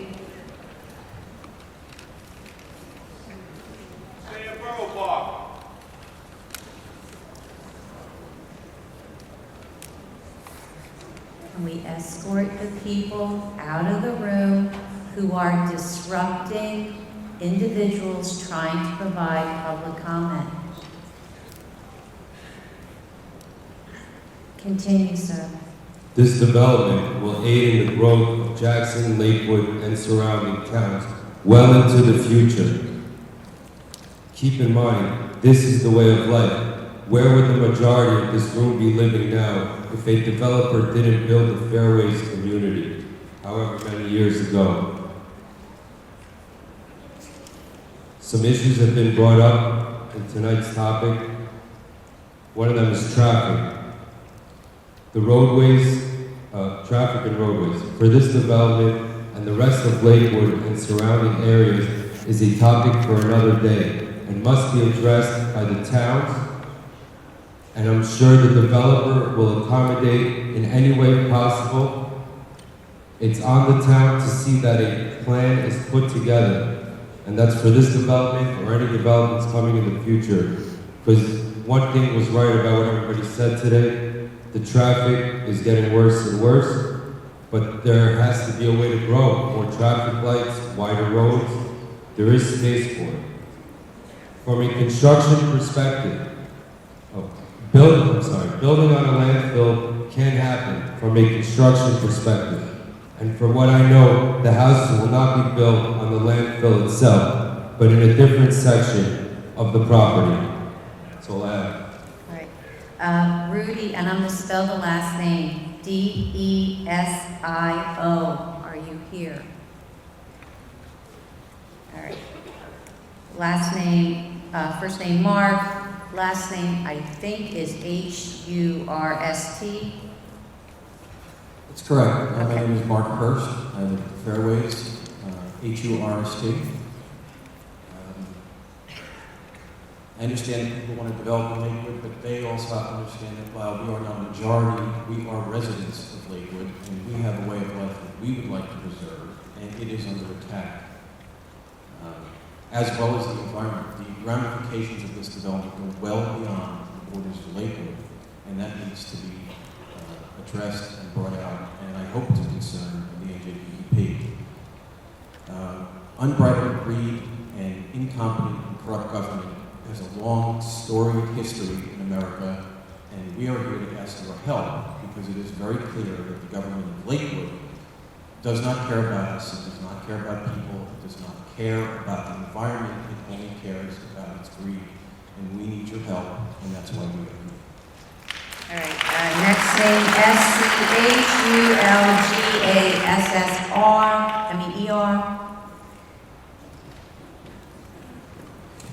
And then I think the next one is Malkaba, Makaclea. Good evening. Nathan Schulgassr, Schulgassr, long-time Lakewood resident. This is the very first time in my more than quarter of a century of residency in Lakewood that I stand at this mic. I do it as a moral obligation, parental obligation, and a communal obligation. My wife and I, tirelessly and faithfully, have raised a family here in this beautiful town that we call home, which is Lakewood. It has always been and will continue to be our fervent hope and desire that our children, as they grow, could continue to live in the town that they were home and bred. Unfortunately, that dream may be shattered. There may not be a place for them to live in this beautiful town. They asked them to pack their bags and to move to a different city is simply unethical and un-American. They grew up here, it was their home, it was their place to live. Every township always has provided for its citizens home and shelter. It is truly American to do that, from sea to shining sea. There have been golf courses and woodlands and farms that have been leveled to provide for housing. That is the American spirit, and in particular, it is the Lakewood spirit. I had the honor and privilege a few weeks ago to visit our very own Lakewood Heritage Museum. It is a beautiful museum. A magnificent job was done in that museum. I recommend everyone here take the time and effort to visit it. That museum depicts the Lakewood of yore. It was a land of farmlands, chicken farms and farmlands. And then it continues to show the growth of Lakewood. I could only marvel when I was there at the selflessness of those farmers, our pioneering fathers of this great city, Lakewood, how they allowed development and housing and homes and structures to be built to provide for one and all. That is American, that is Lakewood, to provide for its citizenry, that no one should have to pack their bags and leave. We ask that these homes be allowed to be built to provide the necessary homes and housing for our future generations. As far as the ecological effect, interestingly, I'm a nature lover. I can identify most birds and trees in this township. A golf course, in general, is not an ecological system. I say we put the residents ahead of the reptiles and inhabitants ahead of the insects. I know they're important, but residents are first. Our children are growing up in this town. They're entitled, they deserve to be able to live in a town where they prospered and they contributed to the community. It is truly the spirit of Lakewood to allow this building to go on. In an unselfish manner, everyone should reconsider and realize that that's how Lakewood was built, through unselfishness. Those people back then, the pioneering fathers, they could have screamed quality of life, where's our quietude, where's our air, where's our water? They didn't say that, because they knew that an American citizen is proud to provide for one and all, even at their own compromises. A golf course is more recreational than ecological. It's a sport, it's a fun sport, it's a good sport. But I say that we put spirit ahead of sport. Let's put the Lakewood spirit at the forefront and allow for one and all to live and prosper here in Lakewood. We cannot turn back the clock. The population did grow. We can't look back. We have to move forward. Moving forward means we have to provide for all of its citizenry and all of its populace to have a roof over their head and to have affordable housing. All right. Just to end, I see the red light is on. Just to end, I would love that if our descendants, when they attend that museum years from now, they could be proud of their ancestors, how their ancestors were selfless and allowed themselves to give up for themselves for their fellow citizens, so they could walk out of that museum with their heads held high. Let's approve this housing. Thank you for listening and thank you for your time. Thank you. Next is M-A-K-A-C-L-V-A, I think is the spelling. And then after that is Roth, Arbia Roth.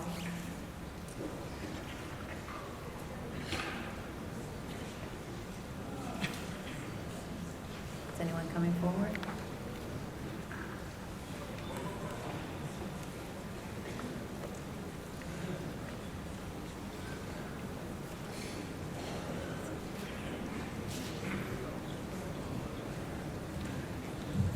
Good evening. Can you spell your name? My name is Kiva Roth, R-O-T-H.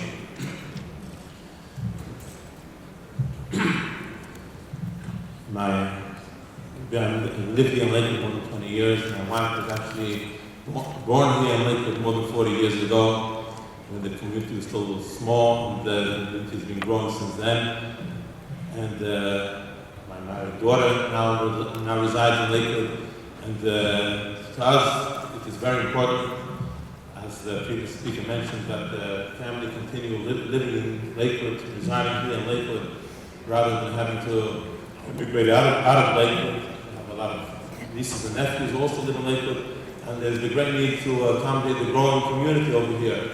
Now, of course, everyone would rather more greenery at the same time. But it's a question of priorities. Everyone would wish to own the whole New Jersey and limit the construction. On the other hand, when there's a community over here with growing families, we have to consider accommodating the many young families to continue to grow, third generation, fourth generation of Lakewood residents who want to continue living over here in Lakewood. Of course, as far as been mentioned before, hazardous materials which may be emanating from the ground in future time, surely that has to be examined properly, and the roads, surrounding roads have to be given priority to be expanded to be able to deal with all the traffic. That's something which is going to be either way inevitable. If people have to move outside Lakewood, we limit the development of Lakewood. People will move to the surrounding areas, and they have the children being bussed into the Lakewood institutions. We're going to have just as much traffic on the road. It's not going to make much of a difference. The traffic is going to come to the Lakewood institutions either way. It's hardly going to make a difference. It's going to put kids on the road for more time every day. It's hardly the difference. The roads have to be addressed by the Lakewood Township responsibly, and we all have to understand, like the previous speaker mentioned, that it's going to be a little less green if we're going to allow for the development. Just as Lakewood originally was a farmland with few houses, and it's continued growing, and we all have to chip in and sacrifice just a little bit to allow for the development of Lakewood, like as the entire America is built this way. As the population grows, naturally there's less greenery. The species which have found a home in the previous landfill on the golf course and around there, when there's more construction, they're going to have to find somewhere else to go. As mentioned before, we feel that the children and the humans are the most important thing, and the species, the various birds and reptiles which we enjoy very much, they'll have to move over a little bit. There's a lot of space for them all around America. Thank you very much. Good evening. Connie Foza, and then Tom Rosen next.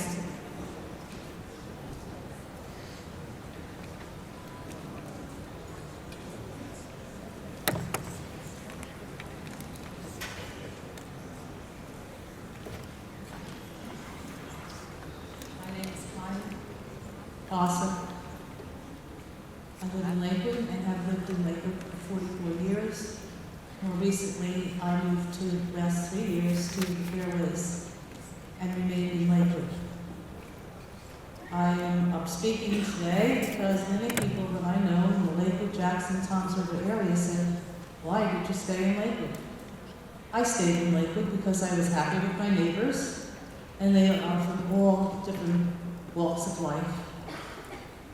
I was happy bringing my children up in Lakewood. We had greenery for them. We had safe places for them to walk. There were garden paths, there were woods paths, and there were schools. I accept and don't think there's anything wrong with progress. I'm a little offended as a resident of Lakewood all these years to be hearing that the senior development doesn't like progress. We all will benefit from progress. But to have progress, it has to be planned well. And to have homes for your families where your children are breathing clean air, drinking good water, and experiencing the ability possibly even to grow their own vegetables and fruits in good soil makes a big difference. Yes, I'm speaking of the environment, but the living humans that enjoy that environment. And I see that in the last few years, since 2009, because when people ask this question to me, I said to myself, well, why am I staying in Lakewood? I do like it here. And I did pick a beautiful community to live in.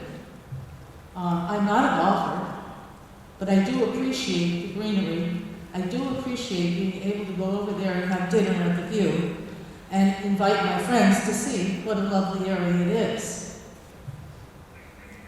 What did we plan in our smart growth? Well-planned, compact communities. Areas with comprehensive transportation, bicycle, and pedestrian network. New parks, yes, we're starting to get there. And I'm told last night by a lovely lady from another community that there's a park in every little development that's been growing in Lakewood for the children to play in, having choices of transport, a range of housing, and environmental sustainability. As I drive through the streets of Lakewood where new developments are going in, they have clear-cut every tree. And this has happened all over. I have seen it many, many times. I implore you, I thank you for being here and listening to us, but help us save Lakewood and help us plan effectively in a safe environment by denying this golf course program. Tom Rosen, and then Joseph Mizrahi. Hi, thanks for giving me the opportunity. Can you spell your name? Thomas, Thomas, Rosenberg.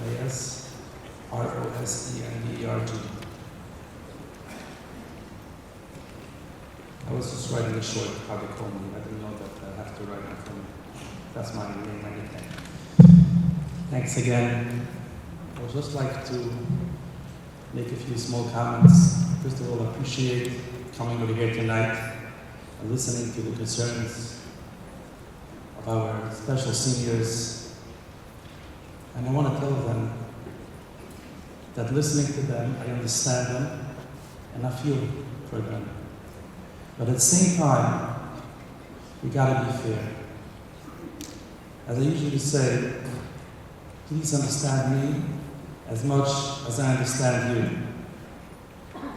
This project, Eagle Ridge, is part of a bigger project that your housing was built on. And all these concerns that were brought up over here tonight, the same concerns were the property where the fairways was built. And again, the Lakewood Township, the Lakewood Board, that people said over here are greedy and to lock them up, they were the one that understood that the seniors need housing. So they went and they took a zoning of 1 acre property and they said, seniors, you're first. We'll let you build 6 units on an acre in order to accommodate our special senior community. And it's a beautiful community. I love driving by, special people. But now, as years go on, Lakewood has now close to 30,000 children in the non-public school. Again, it's not 3,000, 30,000.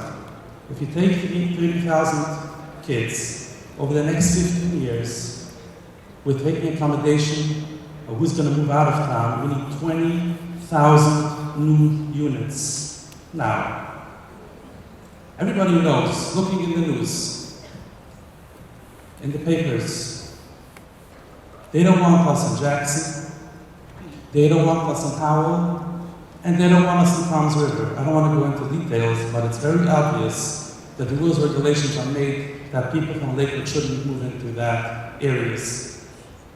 And I know it's not this board that's responsible for that. But I would ask the board to understand, we have nowhere to go. We don't want to go to other towns. We were brought up in Lakewood, we want to stay in Lakewood. Again, roads have to be taken into consideration. Yes, but we ask we should get the same treatment now as the senior community got 20 years ago. Thank you very much, and thanks everybody. I hope you live in peace. Joseph, I think it's ZZAHI, and then Sophia Sasson.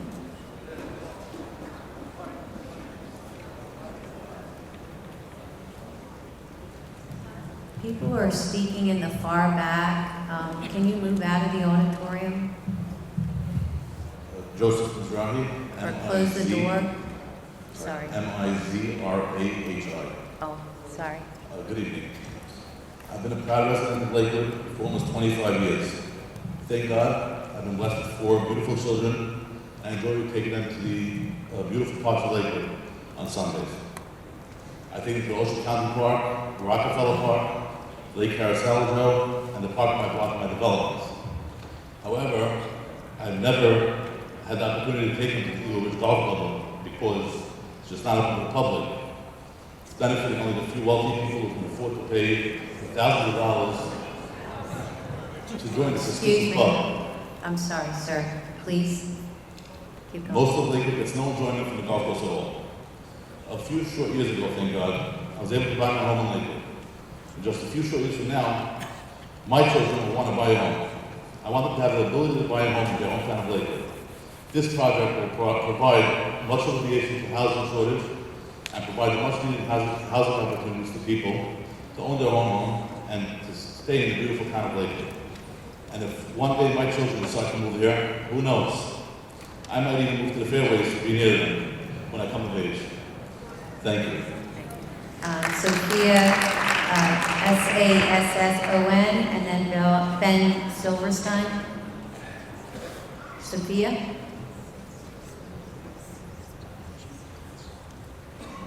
Then next up is Ben Silverstein. Good evening. My name is Sophia Sasson, S-A-S-S-O-N. I'm a resident of Lakewood for 18 years. I moved here from New York with small children. Some of them got married, some are still waiting to get married. I came here because of the affordable housing and the environment. My children that got married were able to afford to buy houses over here also. I have grandchildren. We are a close-knit family. I would like my children and my grandchildren to stay here. If they don't build houses, my children, my grandchildren will not be able to stay here in Lakewood and live next to us. I'm senior, like many of these people around here. I'm not sure the children live next to them or grandchildren next to them. Our children want to stay next to us. And if we don't build, we don't have houses for them. The issue of transportation, the issue of traffic. I'll give you an example. I go to the state of Israel quite a few times a year. Every time I go, there's more development of roads. Jerusalem of old, 40 years ago was about 200,000 residents. Today is over 1 million. Do you think they left the roads the same? No, everything has changed. There's a way of doing that. I'm sure the developers will take care of that also. It will have to be approached separately. I thank you for hearing me. Thank you. Thank you. All right, Ben Silverstein, and then Abraham.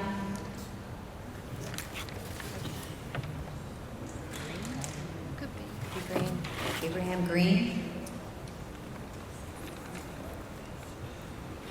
Ben Silverstein.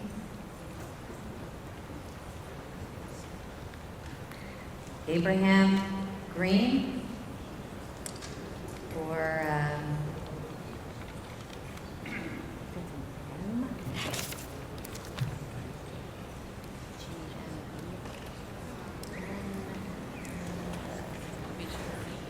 yeah, I think it is. Adam Lieberman.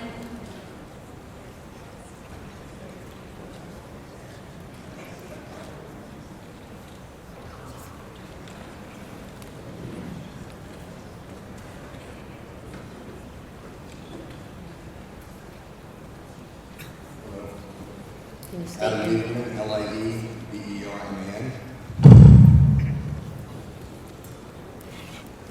First off, thank you very much for taking the time to hear everybody's comments patiently.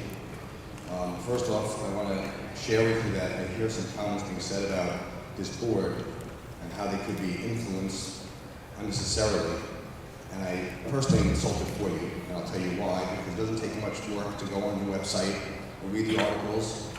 Your position specifically about protecting the environment, I know you took the position you did because you care sincerely about the environment and how much you care about what goes on with the air and the water. endangered species, and to hear people say that you're influenced, I find insulting for you. I really do. Second point I want to share with you is that I would be as offended as the Fairways people that stood up, more offended actually, more upset, more outraged, if we're talking about a park, a public park that everyone enjoyed in their backyard.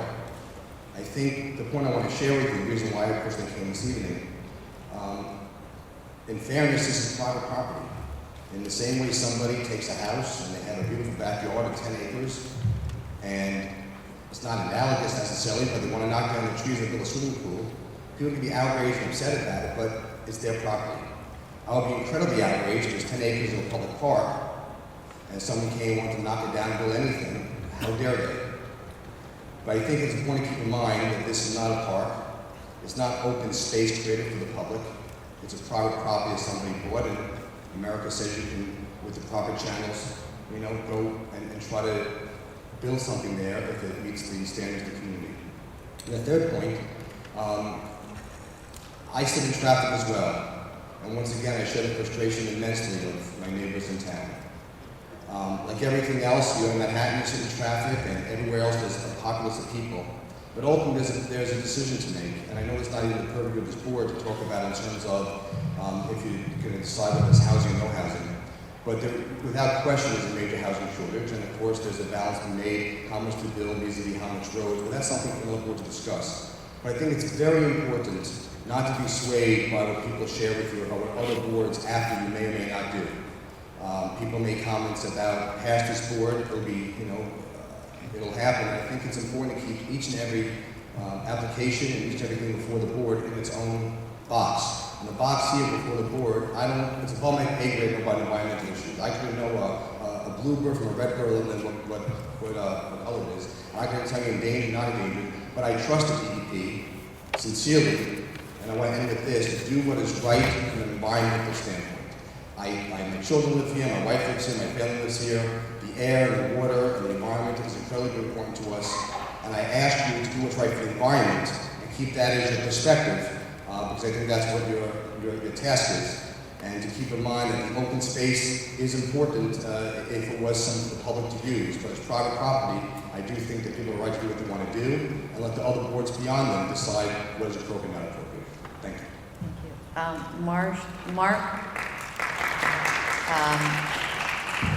Herschlag, Herschlag,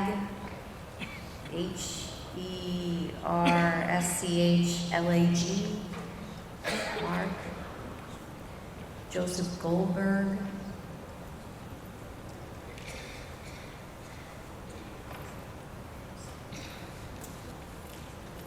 Avery Weiss.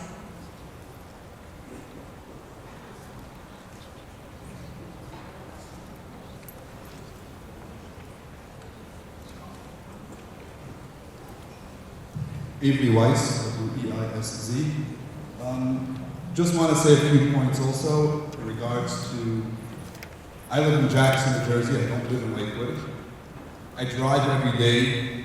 About 2010, I wanted to buy a house in Lakewood, and the prices in Lakewood, due to the fact that a lot of people don't let developers build houses, I was forced to buy a house in a neighboring town.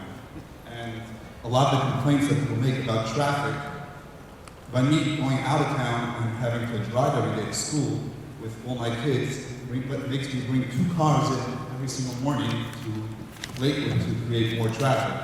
I wish I was able to live in Lakewood and be able to get busing.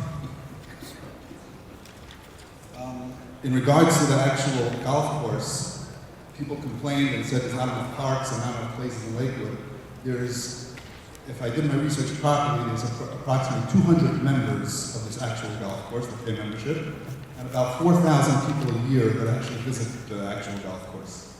There's over 30,000 kids in Lakewood that do not benefit from the parks or the golf course. I'm sure that if the developers would come ahead and develop property here in land, I'm sure they're going to be required to make a significant amount of parks that would benefit the actual community, instead of just a few neighboring people that are here complaining about their golf course that's getting messed over by the developers. In regards to the environment, There's no one here that ever will complain about the way they treat the golf course in regard to environmental problems. I live on an acre of property in Jackson, New Jersey, and I only use organic pesticides. The golf course does not do that, and they use a lot of pesticides on these golf courses, and I don't see that anybody here has any complaint with that. But all of a sudden, about the environment for building and people taking care of it and doing different things, there's a lot of complaints. Thank you. Thank you. Motion Newhouse, and then Victor Hirschfield. Newhouse.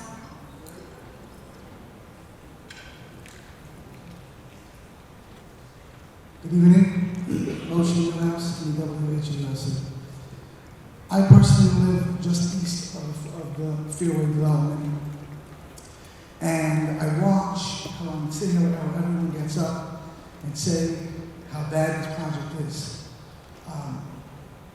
I live in Lakewood for about 20 years now, and I can tell you one thing. We have a serious housing crisis in Lakewood. There are not enough houses. To that extent, if we don't do something about the housing issue, we're just going to drive everyone out of Lakewood. I myself have a family of kids. I'd like to see my kids stay in Lakewood. I've heard many people get up and say how the population is growing bad and how it's terrible. The Lakewood population today is close to 100,000 people. Yet, only about 1,000 people showed up just to say how bad it is. We have done 99% of people. If this is so bad, where's everyone else? This, yes, may have a negative effect to some people, but the bulk of the population wants this project. It benefits most of the people. Now I understand that the board is not here to talk about population growth, only environmental issues. The EP has clear guidelines as to what they do and don't approve, and developers, I'm sure, will follow those guidelines. No one's asking for anything special over here. So in closing, I can say, yes, we do need more housing in Lakewood, and the developers will do a fine job. They will follow the guidelines. And thank you for your time.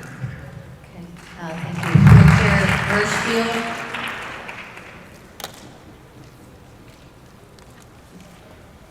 Victor Hirschfield. Victor Hirschfield.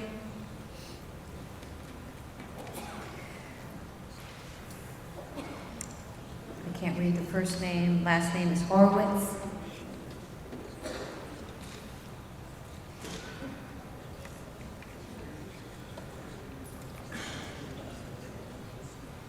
Horowitz.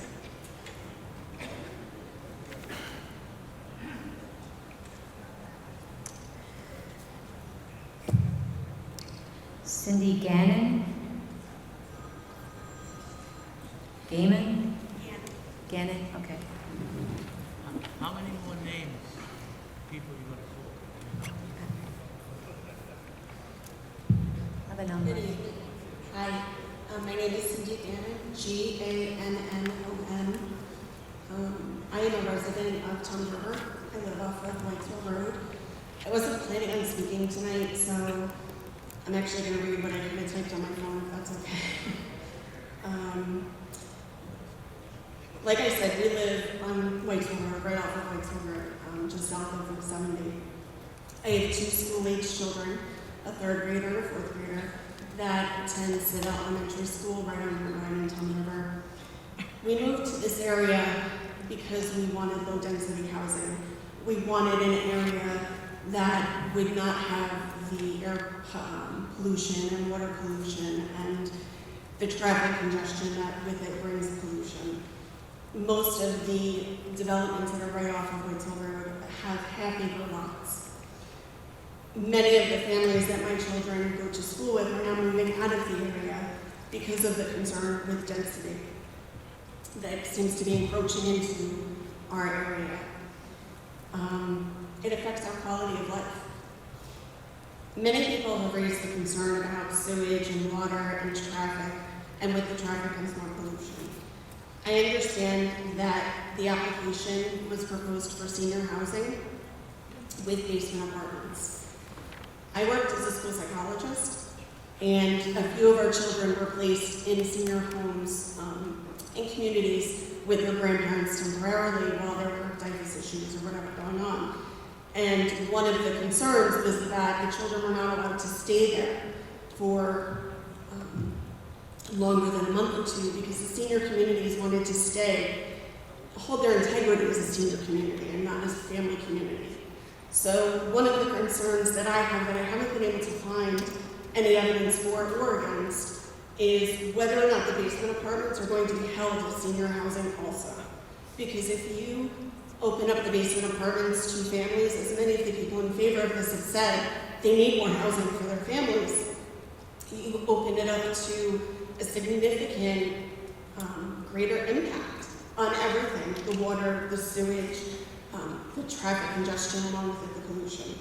So,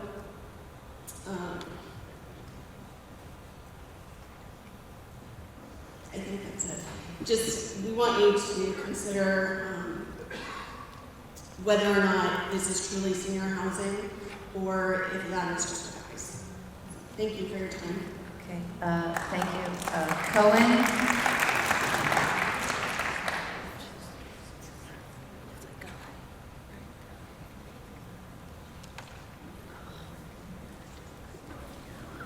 Okay, it's not just me.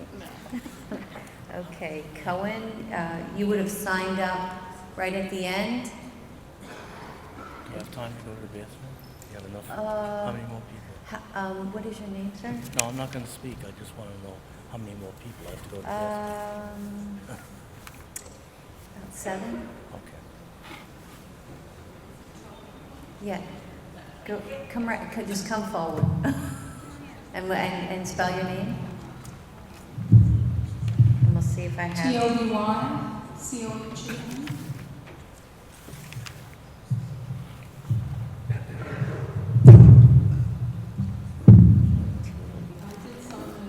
Just a little while ago. Okay. I asked if I was able to, and they said, Yeah, go ahead. Yeah. I told them I live in Central Avenue in Lakewood. We have no personal agenda. I came here to say one thing. I'm going to say 2 things. First of all, I think one problem Lakewood, New Jersey has is that many people who come to develop the land do not have any idea about the environmental situation here, the wetlands, the chemical situation. When I moved here about 4 decades ago, Ciba-Geigy was still having a case with Tom's River. And I felt very strongly that there was a spillover into Lakewood. There were a lot of children who had cancer because of chemical spills. Lakewood still has such issues. I know that I've generally not used the water in Lakewood, but I won't go there. Maybe it's better now. There's only a settlement done. The point is, I have watched housing on wetlands. I have mentioned this very often at municipal meetings in the township in Lakewood, that everybody has to own a sump pump, but what people forget is that the children are growing up in a very poor environment because of it. Forget about all the other environmental protection. There's thousands of children here who have allergies. We have more sick children than we need to. We have a huge school for children who are sick, and I don't think people see the ramifications of the 2 things that come together. Something has to be done about overdosing on too much housing, too many basement apartments, especially where there's dampness, and not allowing the wetlands to be glossed over and having things built on them. I am worried about the future of children in that town. The town is filled with many, many children. And those who say that there's a housing shortage, I don't know what they're talking about. I raised my kids here in Lakewood. My kids cannot afford to buy a house in this town because, according to some guy who said that he's speaking for all the people who come here from Brooklyn, where the houses are $800,000, so now they're selling these for $400,000 and $500,000, and things that most normal young people who are working for a living cannot afford. So my children are still renting or living in basements, and yep, the kids have a lot of ear infections and all the rest of it. The idea of building homes in a place that was once a landfill, that the EPA comes and checks, they have these tubes sticking up out of the earth to check the methane. Has anyone told the developers about that? That's going to be in all the basements of those homes. It's not going to go away. Now I heard there are ponds and there's other stuff and there's all kinds of stuff there that is dangerous. And even if somebody said it's possible to build over landfill and stuff like that, yeah, it is possible, but it's not healthy. You don't want people to live in such an environment, especially young children. And certainly not older people. So if you're going to put it for seniors, you better think twice again too. Congestion, there's no excuse for it. There's no excuse anymore. There's no reason for people to be coming here and from out of town 1,800 at a time or whatever it is, or even 300 at a time, because they can't live in Brooklyn. There are hundreds of other places to live. And if you want to stay near New York because you work there, well, then go to upstate New York. Go to Connecticut. There are hundreds of places to go, and you don't have to make that many homes in any of them. I don't think people in Lakewood would object to normal development where there were spaces between the homes, etc. The thing that I really came to say is that last night I was at a meeting in which they wanted to talk about parks and open spaces. Directly across from Eagle Ridge Golf Course is a development that's called Prospect Vines, and actually going more east from that, there is another development, a terrifying one, where I think they're all attached houses. The Prospect Vines thing has duplexes, not duplexes, I'm sorry, triplexes and quadruplexes and who knows what else there. They have a very easy way of going across Cross Street. Maybe we'll have to make a light, but we're sitting in traffic anyway.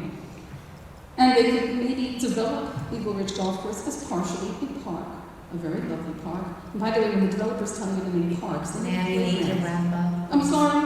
Okay, so that's my suggestion. Turn it into a park, and then everybody will be able to benefit from it. But don't turn it into a million houses on pretty much what I would call condemned land, land that is not supposed to be developed for housing. And that's what has to be addressed. And maybe everyone will be satisfied. Thank you. Michelle Bradley. Michelle Donato. I'm sorry, I can't hear you. Thank you. How many more? Go ahead. Yes, good evening, Commissioner Popcash. I represent the Fairways at Lake Ridge Homeowners Association, a development that resulted from a 1997 Cafra permit granted by the DEP. That Cafra permit represented the type of balanced decision-making that it is the obligation of the department to make when allowing development in the coastal zone.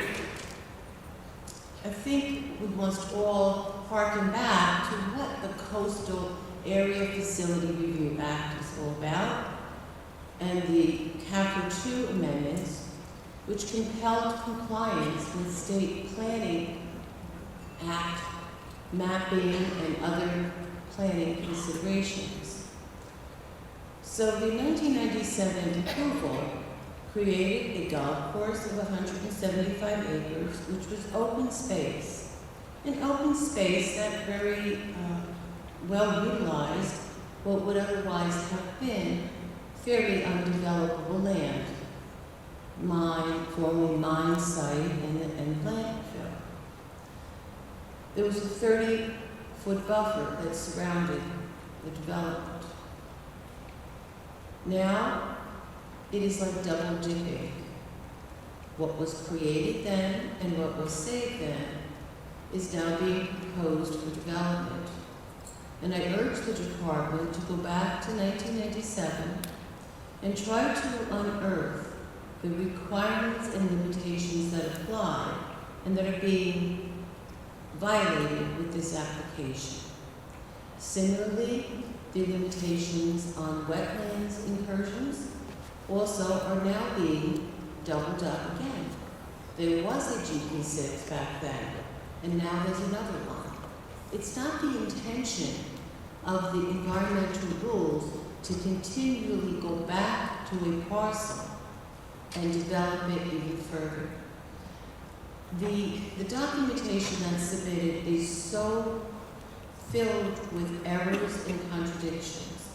The traffic report only looks at 936 units. The EIS looks at 936 plus 936 basements.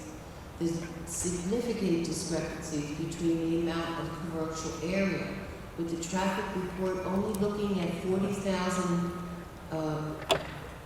square feet of retail space, while the EIS reports on over 200,000 square feet.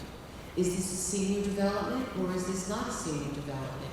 Does anybody really know what this is? And it's unfortunate that you were forced to push this forward in this manner because the public really cannot intelligently comment on the constantly moving target that is being presented.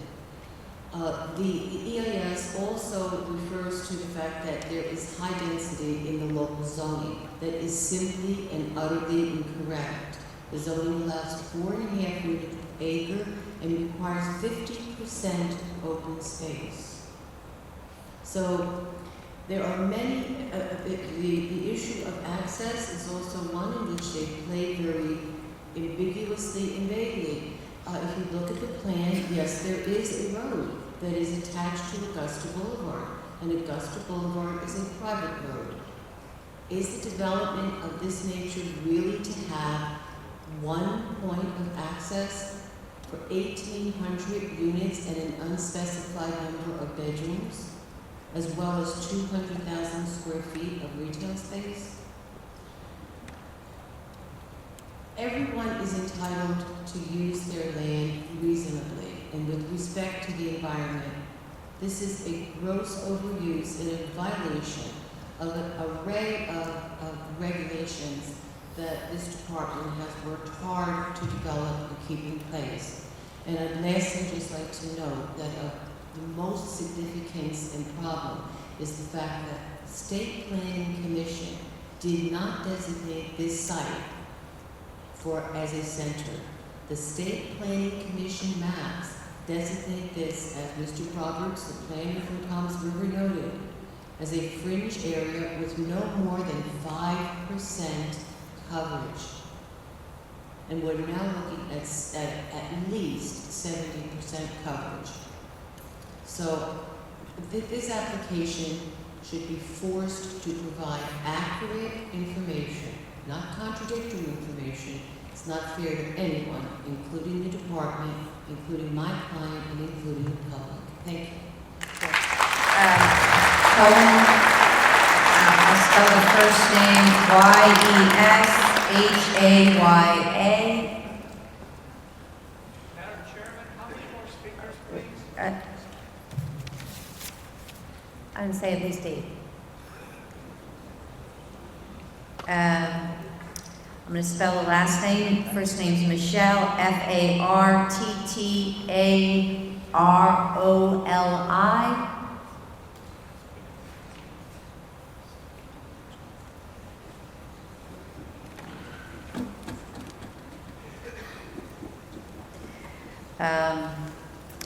First name, I believe, is Guy. I cannot read the last name.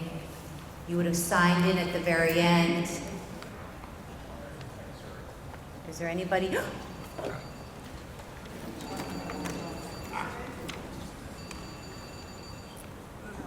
Good catch.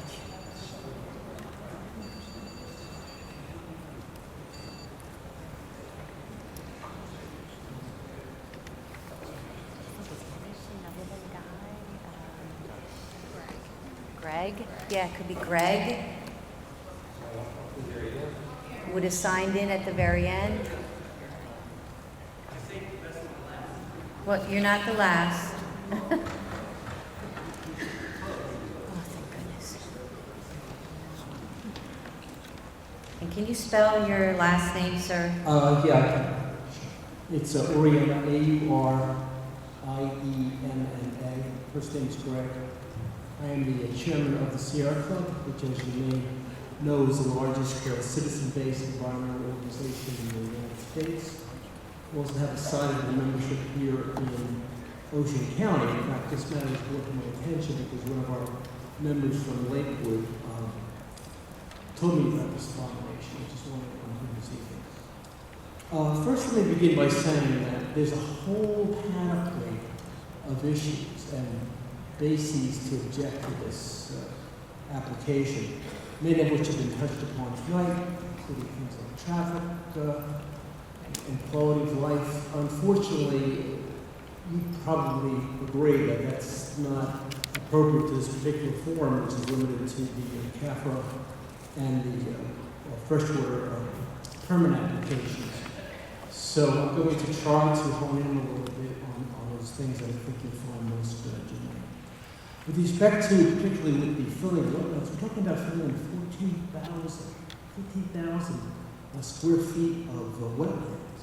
Now, one of the things that's happened over the course of the year, as Ocean County has become increasingly overdeveloped, is the destruction of those wetlands. And now, having the benefit of hindsight, we look back and we say, boy, that was a dumb thing to do. And it's a dumb thing to do because wetlands provide a very specific type of environmental benefit, among which is that it acts as a sponge in times when there is excessive rain, prevents flooding. It acts as a nursery for many smaller fish. It serves as a home for wildlife as well.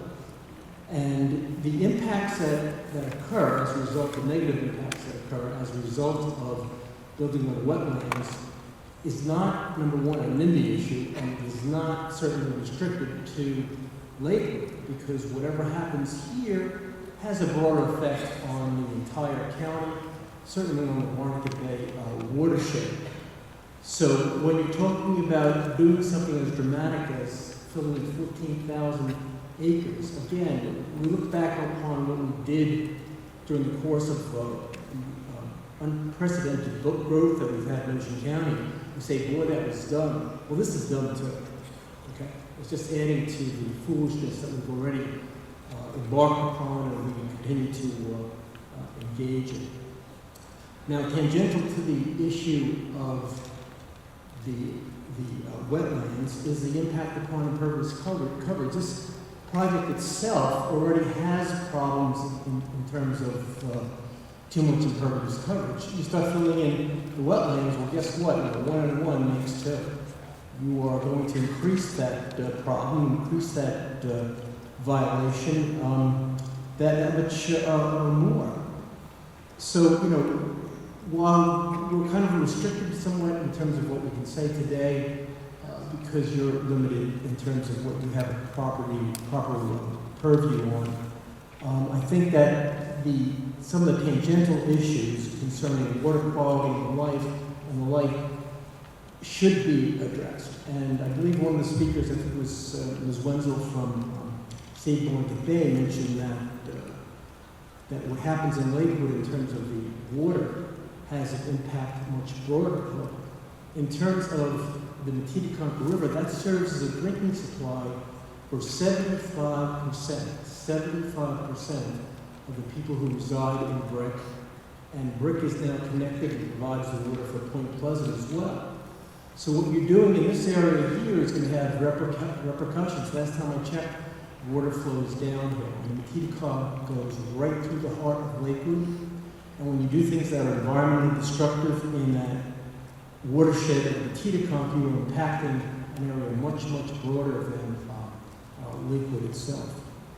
I would like to briefly touch upon some of the comments that... Can you wrap up, please, sir? I'm sorry? Can you wrap up, please? Yes, I'm going to, okay, that's what I'm going to do. This is in closing. I did want to very, very briefly touch upon some of the arguments in favor of this development, even though they may not be technical ones.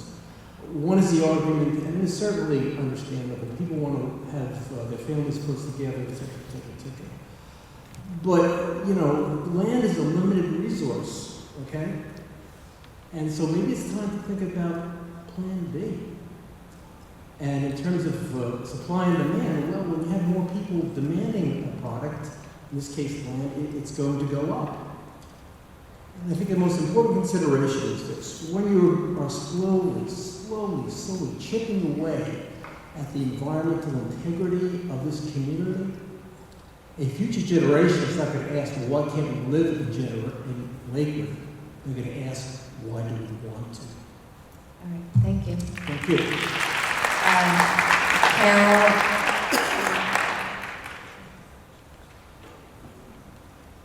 think it's an S-U-A-C-N-O, or it could be an L-U-A-C-N-O.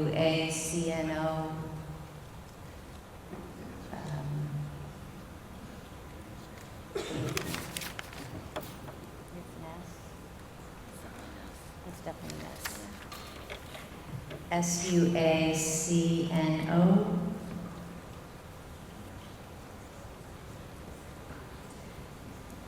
Kemmel. M-O-L-L. Okay.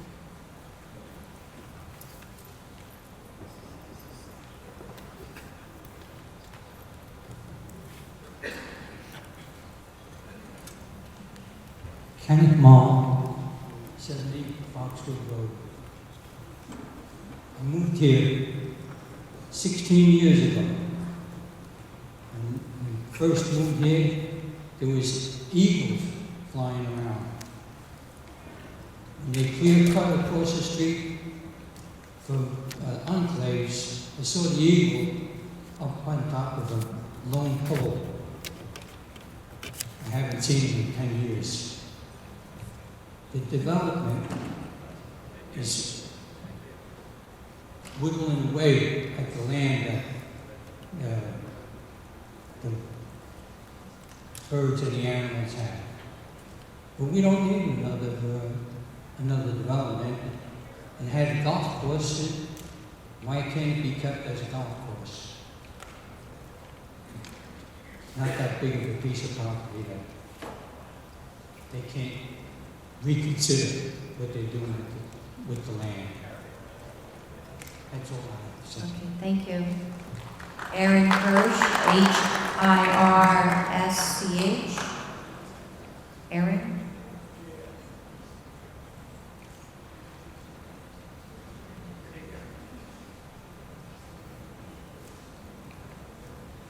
Good evening, my name is Aaron Hirsch, H-I-R-S-C-H. I'm a resident of Lakewood as well. I speak on behalf of residents of Lakewood as well. Many of them have not been able to come out tonight. They have family obligations.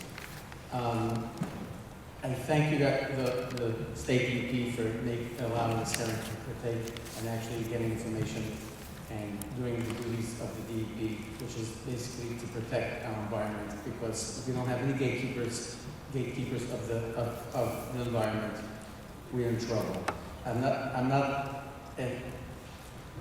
The point of any organization and that has laws is because it's to protect the people. They're passed so people have a decent life, safety, and that is utmost important. What government is for. It's important to have housing. I get that point, but it's also important people living in them, whether it's children or adults, have to live safely. And if we don't have safe environments, or we eliminate our environment, what do we have left? I know people talk about traffic. I don't think it's such a traffic thing, but the traffic is a big problem. And I think sitting in traffic causes an environmental problem as well. Because cars sitting at lights, which we have a lot of, the emissions is a problem.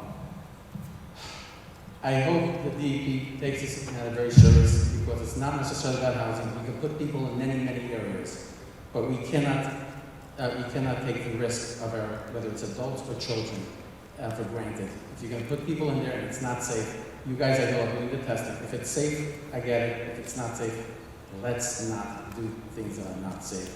Please protect us. Laws are meant for the safety of the people. If we do not keep laws, we will cease to exist as a society. Thank you for your assistance and having this.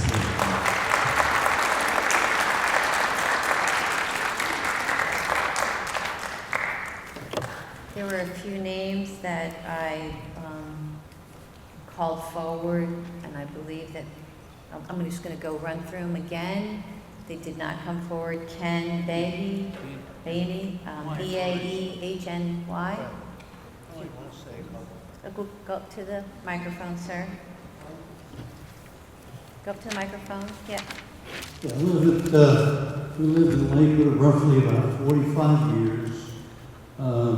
We live on 167 Skyline Drive, We've lived there about 5 years, and basically I only have a couple things to say. I don't play golf. I'm going to be 80 pretty soon, but maybe I'll take it up next year. Who knows? But we have a basement. And I don't believe these builders that want to build even came around and checked. We live where it's low with a basin on our property. I don't even know if the drainage system from the streets drain into this basement, into the golf course, which is no more than 150 feet from our house, and it's roughly below the floor level. If they start leveling everything like they say they want to do, where's this water going to go? We're not the only one that has a basement. There's other people in the area. So this could cause a problem just for us. And I'm not looking at it just for myself. It's other homes along the Skyline Drive.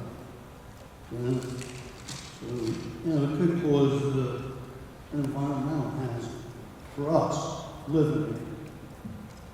And as far as the fairways, when we move there, they assess you when you buy a house, $1,000. They use that money for certain aspects. People want to move into Lakewood, build $400,000 or $500,000 homes.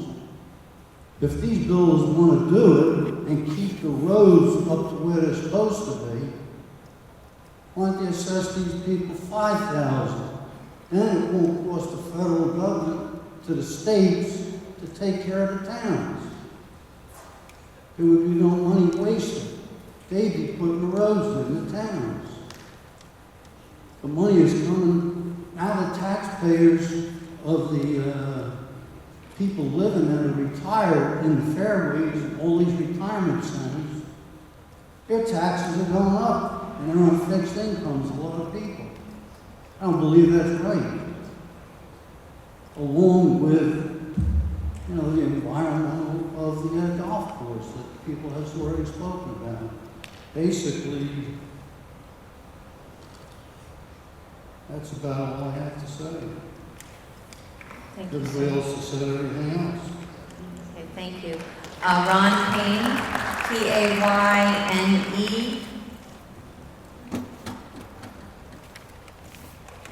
Has anybody signed up to speak, but I did not call their name or left the room and want to come forward? Please state your name.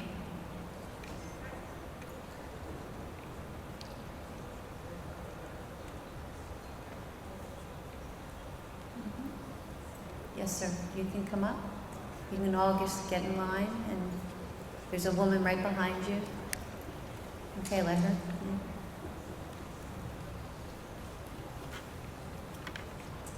My name is Gloria Friedman. I live in the Overlays, which is very part of the Fairways. I really didn't think I was going to step up and have anything to say tonight, but sitting here and listening to the opposite side, if you will, really challenged me and my thinking.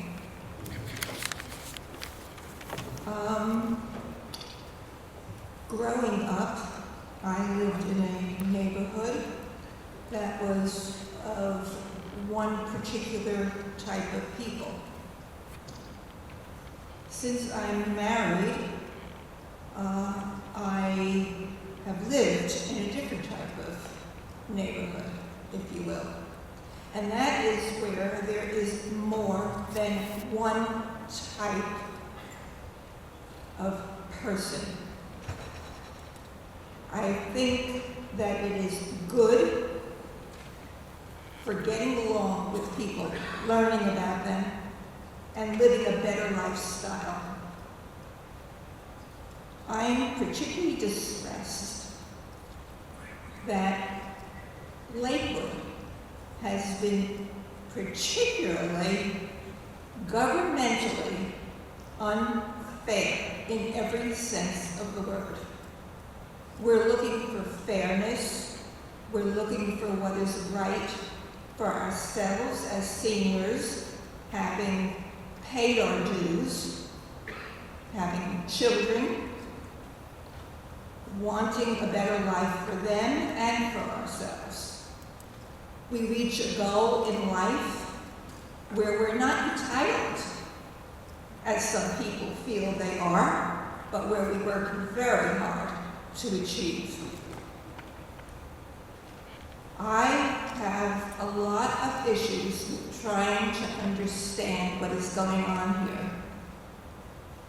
What we do for the good of everybody versus what we do for the good of future. Once land is gone, built upon, whether it is built in the right way or the wrong way, it's gone. I've seen much too much that has been built wrong. We should all think about the ocean. We did a lot of damage, cost us a lot of money to preserve the ocean and our beaches. We should not let this happen. New Jersey is a big place. Lakewood is a relatively small place.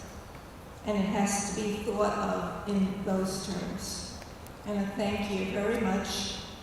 I think the EPA should really sift through and come out with an answer that doesn't benefit any one group over the other, but does what is right, because we have had so many bad decisions in the past, and it's very hard to right them.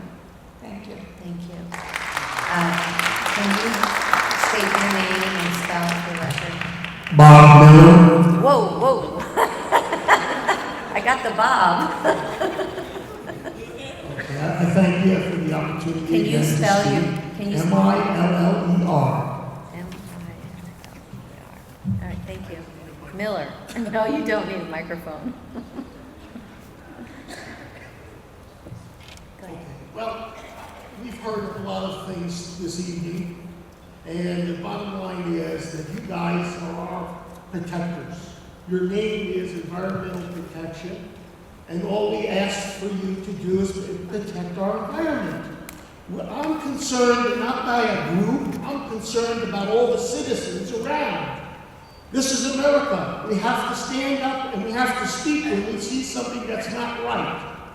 And if this goes and you award these builders an opportunity to make more money at the backs of others and have small children killed on the road because there's no road to travel on and they walk on the roads in Lakewood, it'd be a sin. And that's all I wanted to say. I mean, I know you have children, you have families. Put yourself in our position. One day you'll be a senior citizen too, you hope. And you wouldn't want to be impacted on your way of life. We came here for a way of life. We didn't put that development up that we're living in. It was for sale and we purchased it honestly. Why should we now be penalized? We bought a community that says fairways. It's a golf course community. The builder did a bad thing, obviously. But you guys are here to protect us because we have environmental issues. We don't want people dying because they start bringing up all those chemicals in the air, and now we kill everybody in Lakewood, including the ones that want more housing. That's not going to work for anyone. Safety must come first, and that's why you guys are here, is because we put our trust in you for our safety. That's all I have to say. Thank you very much. I appreciate you coming. Does anybody else want to come forward and speak? If you do, just state your name and spell it for the record. I'm Tanny. T is in Thomas, A-N-N is in Nancy, E-Y. I have no intention of speaking, so I thank you for opening up the floor as you did.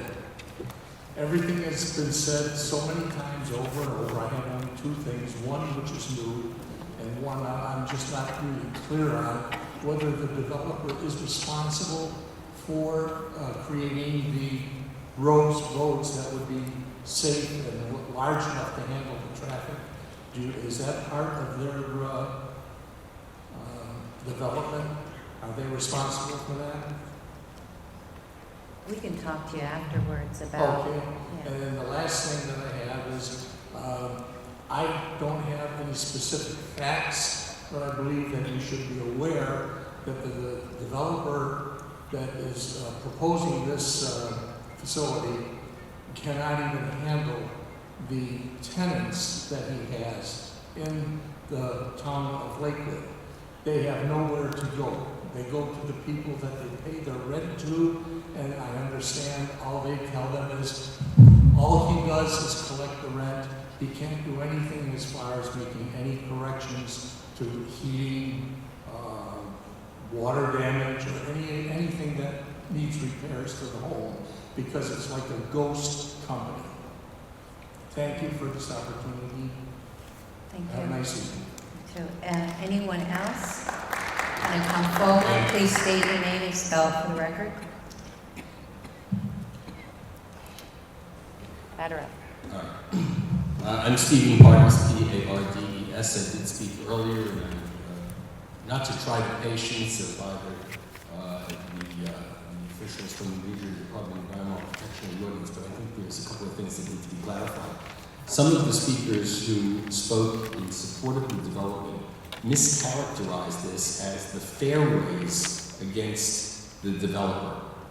There are more people here, as you've heard, than are just from the fairways. It's understandable that the fairways, being most immediately adjacent to the proposed development, would have the largest number of people here. But there are people from different communities. Unfortunately, some of them did not identify what communities they are from, but I can tell you that I know some of them personally know that they are from communities other than the fairways. So it's not fair to call it a fairways versus the developer. I also want to mention or address a couple of comments that were made, again, by people who support the development, that those in the fairways are hypocrites because we have a senior community and what they want is a senior community. But they're proposing 5-bedroom homes. They're proposing duplexes. They're proposing triplexes. They're proposing basement apartments. In the fairways, we do not have duplexes. We do not have triplexes. We do not have basement apartments. So to compare what is being proposed to what is in the fairways, or for that matter, the Enclave, Lake Ridge, or any of the other communities in the area, is simply unfair and misleading. It seems to me that if you take, I understand the desire of those who have spoken in favor of the development to have their children live with them. I understand that there is a housing need, but at some point a community reaches capacity. And when it reaches capacity, notwithstanding the desires of many people to move back to that community, it simply is impractical. Your department is not the New Jersey Housing Agency. You are the New Jersey Department of Environmental Protection.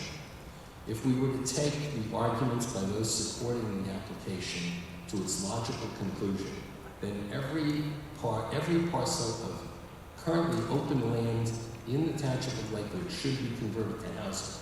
But we know that's not what should happen. There needs to be a balance between different types of properties, between housing, between public parks, between open areas. That balance has to be preserved, despite the understandable desire of others to move to the community and to have more and more housing created so that they can do so. Ultimately, your job is to determine what is best for the environment, not what is the best level of housing to have in the community of Lakewood. And in considering that, if this were a parcel of property that presented no issues environmentally, it might be a much easier decision for you to make. But you've heard a variety of concerns about environmental impact that would result from this proposed development, and that's your job. Are those impacts to be disregarded, and is housing to trump every other issue that exists with this development? I would suggest that housing does not trump all these other issues. Environment is the concern. It's your concern. That's the basis on which you must make your decision. Thank you, sir. Can anyone who, I'm going to make it a little bit clearer, anybody who has not testified, please come forward if you want to provide testimony. Go for it. Okay. First name's Brick, B-R-I-C-K, as in Bricktown. Last name's Wenzel, W-E-N-Z as in zebra, E-L. There's three things that I'd like to talk about, and that's sustainability, food security, and economic justice.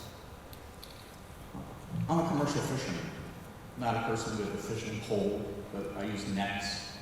We catch thousands of pounds of fish. Actually, in New Jersey, we have 3 of the largest commercial fishing ports in the United States, 2 of which are in Ocean County. We rely on our ecosystem to produce those fish that we harvest. We rely on Barnegat Bay. Some of the fish that we are not allowed to harvest anymore, one specifically is called a sturgeon. Back in the 1980s, 1990s, we used to catch sturgeon here off New Jersey. We were actually the last state to harvest sturgeon legally. Sturgeon reproduce in the Titicaca, the Toms River, and the Manasquan River. I've personally seen them up in the Manasquan River spawning. I would rather we don't do any studies because I don't believe in junk science. But those fish are there, and there's no reason why we need to continue doing harm to them. When it comes to food security, we rely on the reproduction of the fish.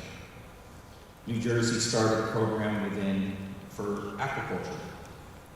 Our oyster industry is expanding tremendously, but not everyone can afford an oyster. So we have to rely on other forms of aquaculture.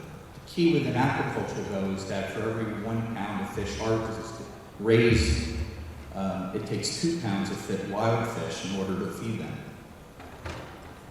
Menhaden, which also use Barnegat Bay, is one of those fish that we feed our koi, our hybrid striped bass, our trout, our perch. We feed our cows. We feed our chickens. The estuary provides the food of substance to our aquaculture industry and to our individuals who live here. And that's where the economic justice comes in. Because the commercial fishing industry, we provide substance to the elderly, the institutionalized, the handicapped, and the minorities. Not everyone can afford to live at the shore, buy a boat, take holidays to go catch these fish. They rely on the commercial fishing industry to do that. Overdevelopment has affected our industry. Not specifically this one, but years, decades of development in Ocean County has destroyed our ecosystem. Weak fish, we're down to 100-pound bycatch now. Recreationally, you only have 1 fish. Striped bass, which also use our estuaries, the recreational limit's 1. We don't even have a commercial harvest in New Jersey. Blackfish, we're down to very few. There's lots of opportunities in our estuary that's healthy, that could provide substance to the people who live here, the people who want to live here, like the people who want to develop in the Bay and Lakewood. But the sustainability, food security, and economic justice all falls on the Department of Environmental Protection. And I would appreciate if you take that into consideration. Thank you. Thank you. Does anybody else who has not testified want to come forward and testify? Thank you. Dawn Mercerella, 560 Clark Street. Can you spell your name for the record? Marzarella.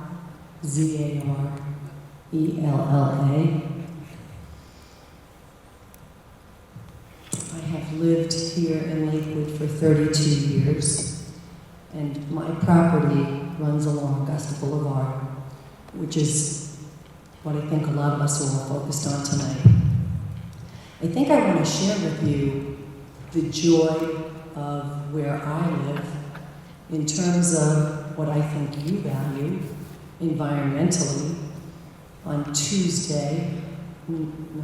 on Sunday, I had 5 baby Canadian geese born that are walking around the farm right now. We have turkeys that show up. I have film on my camera of a white turkey this January 3rd on our property.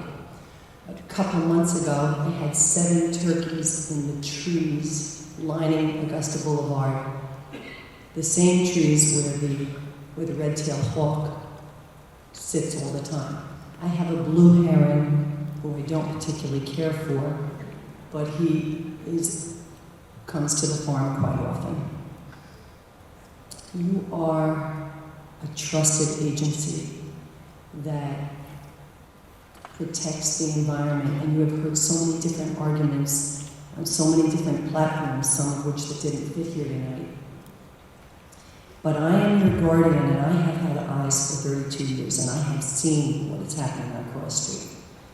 And if you look out my kitchen window at 9:10 in the morning, the half mile from the railroad tracks to past my kitchen window is at a standstill.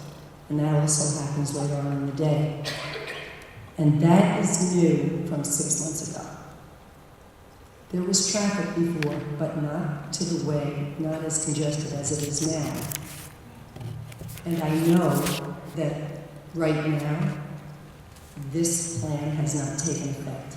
So I echo the sentiments of those that have stood before me, and I ask you to protect the environment, which is what you do so well. Thank you. Thank you.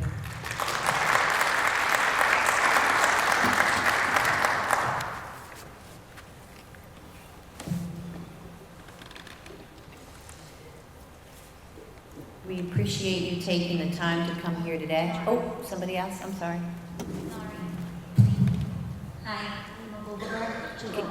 Just, I'm sorry, slow down. What is your first name? Lina, Lina, Goldberger, Goldberger.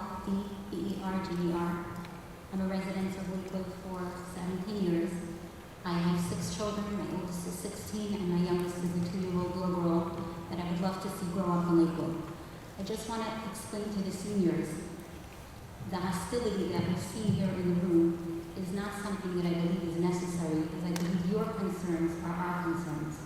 We would like housing, but there's no reason that it can't be done responsibly with the agency that we have here in front of us and their recommendations.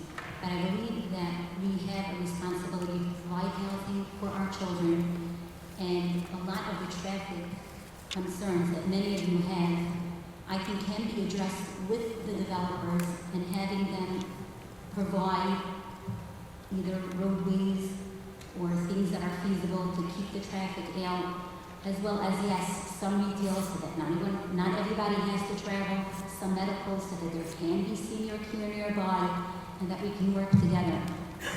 I think you realize, as a religious practice in Judaism, the elders are what we look up to. It's not just a religion, it's a way of life.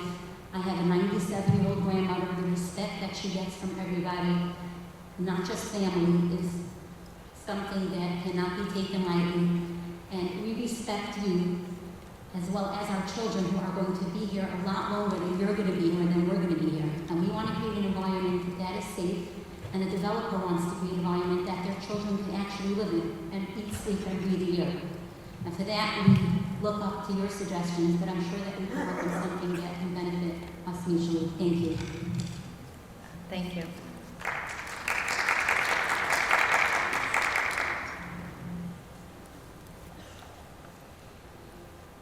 We appreciate you taking the time to come here today. The information and testimony presented at this hearing must be reviewed by the Division of Land Use Regulation prior to rendering a decision on this permit application. The record will remain open until May 24, 2017, which is 15 days after today. As such, should you think of additional comments, concerns after the close of this hearing, you may submit your comments in writing by Wednesday, May 24, 2017, addressed to Lindsay Logan. A hearing fact sheet which shows this contact information is available at the registration desk. Speakers who have prepared written comments are reminded to leave a copy at the registration desk in the lobby. Once again, thank you for attending. This hearing is now closed. Good night.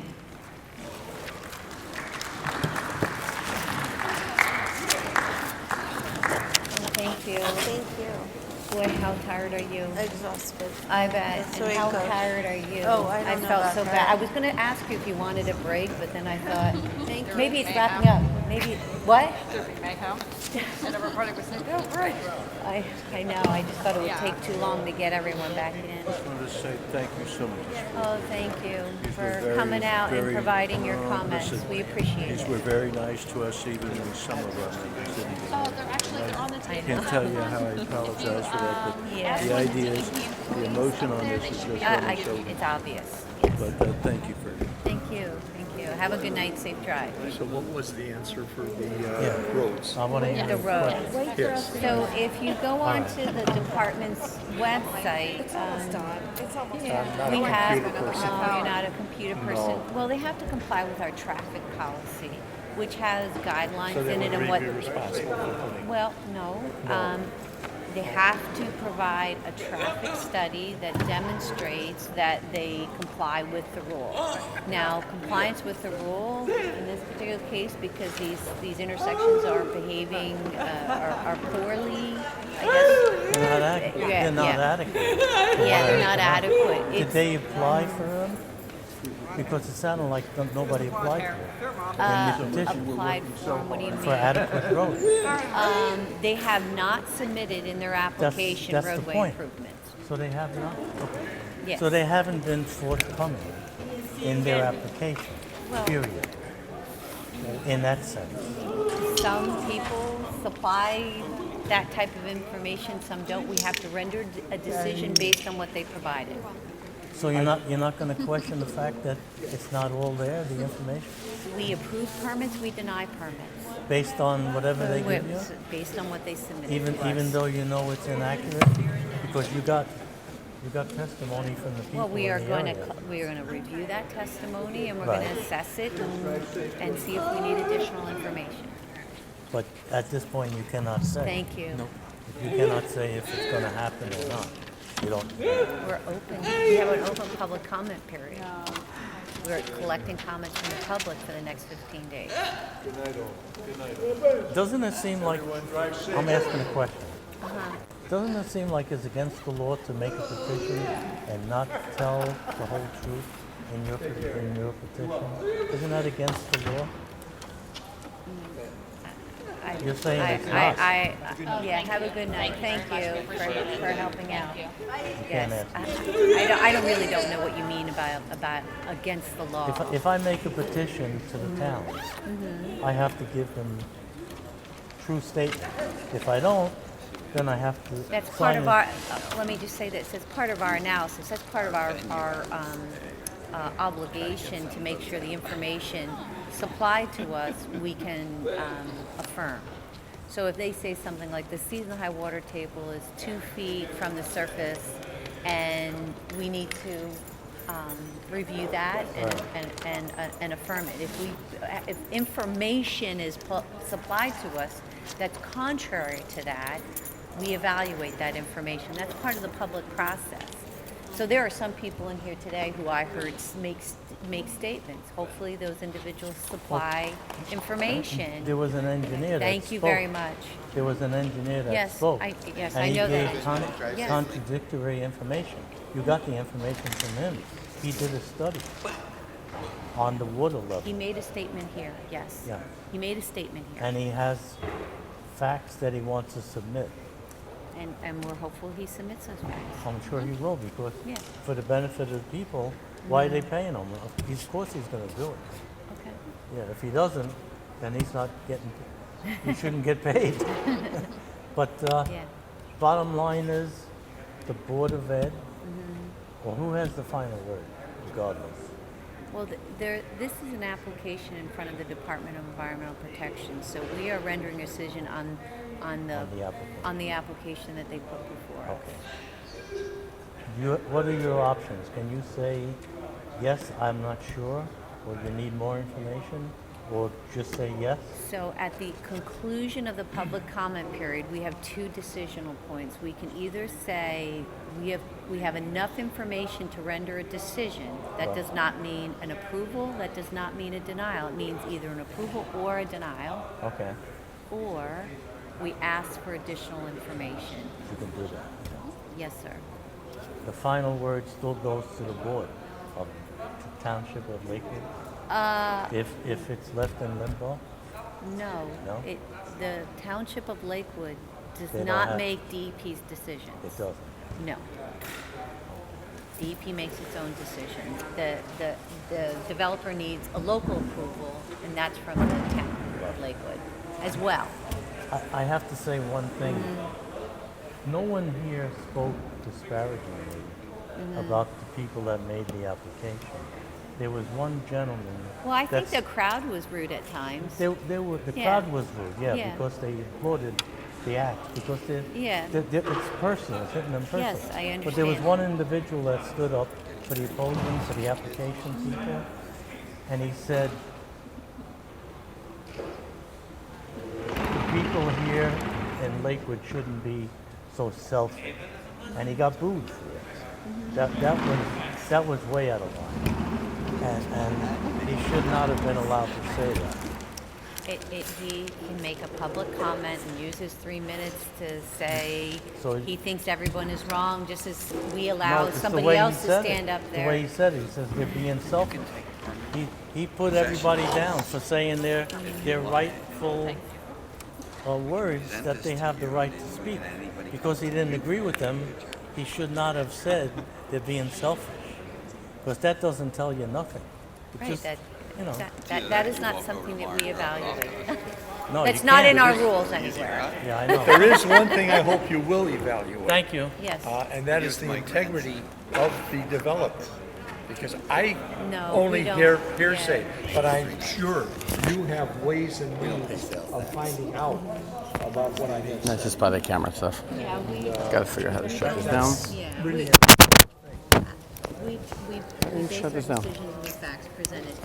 Right, like I said, I can't present a fact because I'm not one of the mentors. It's just what I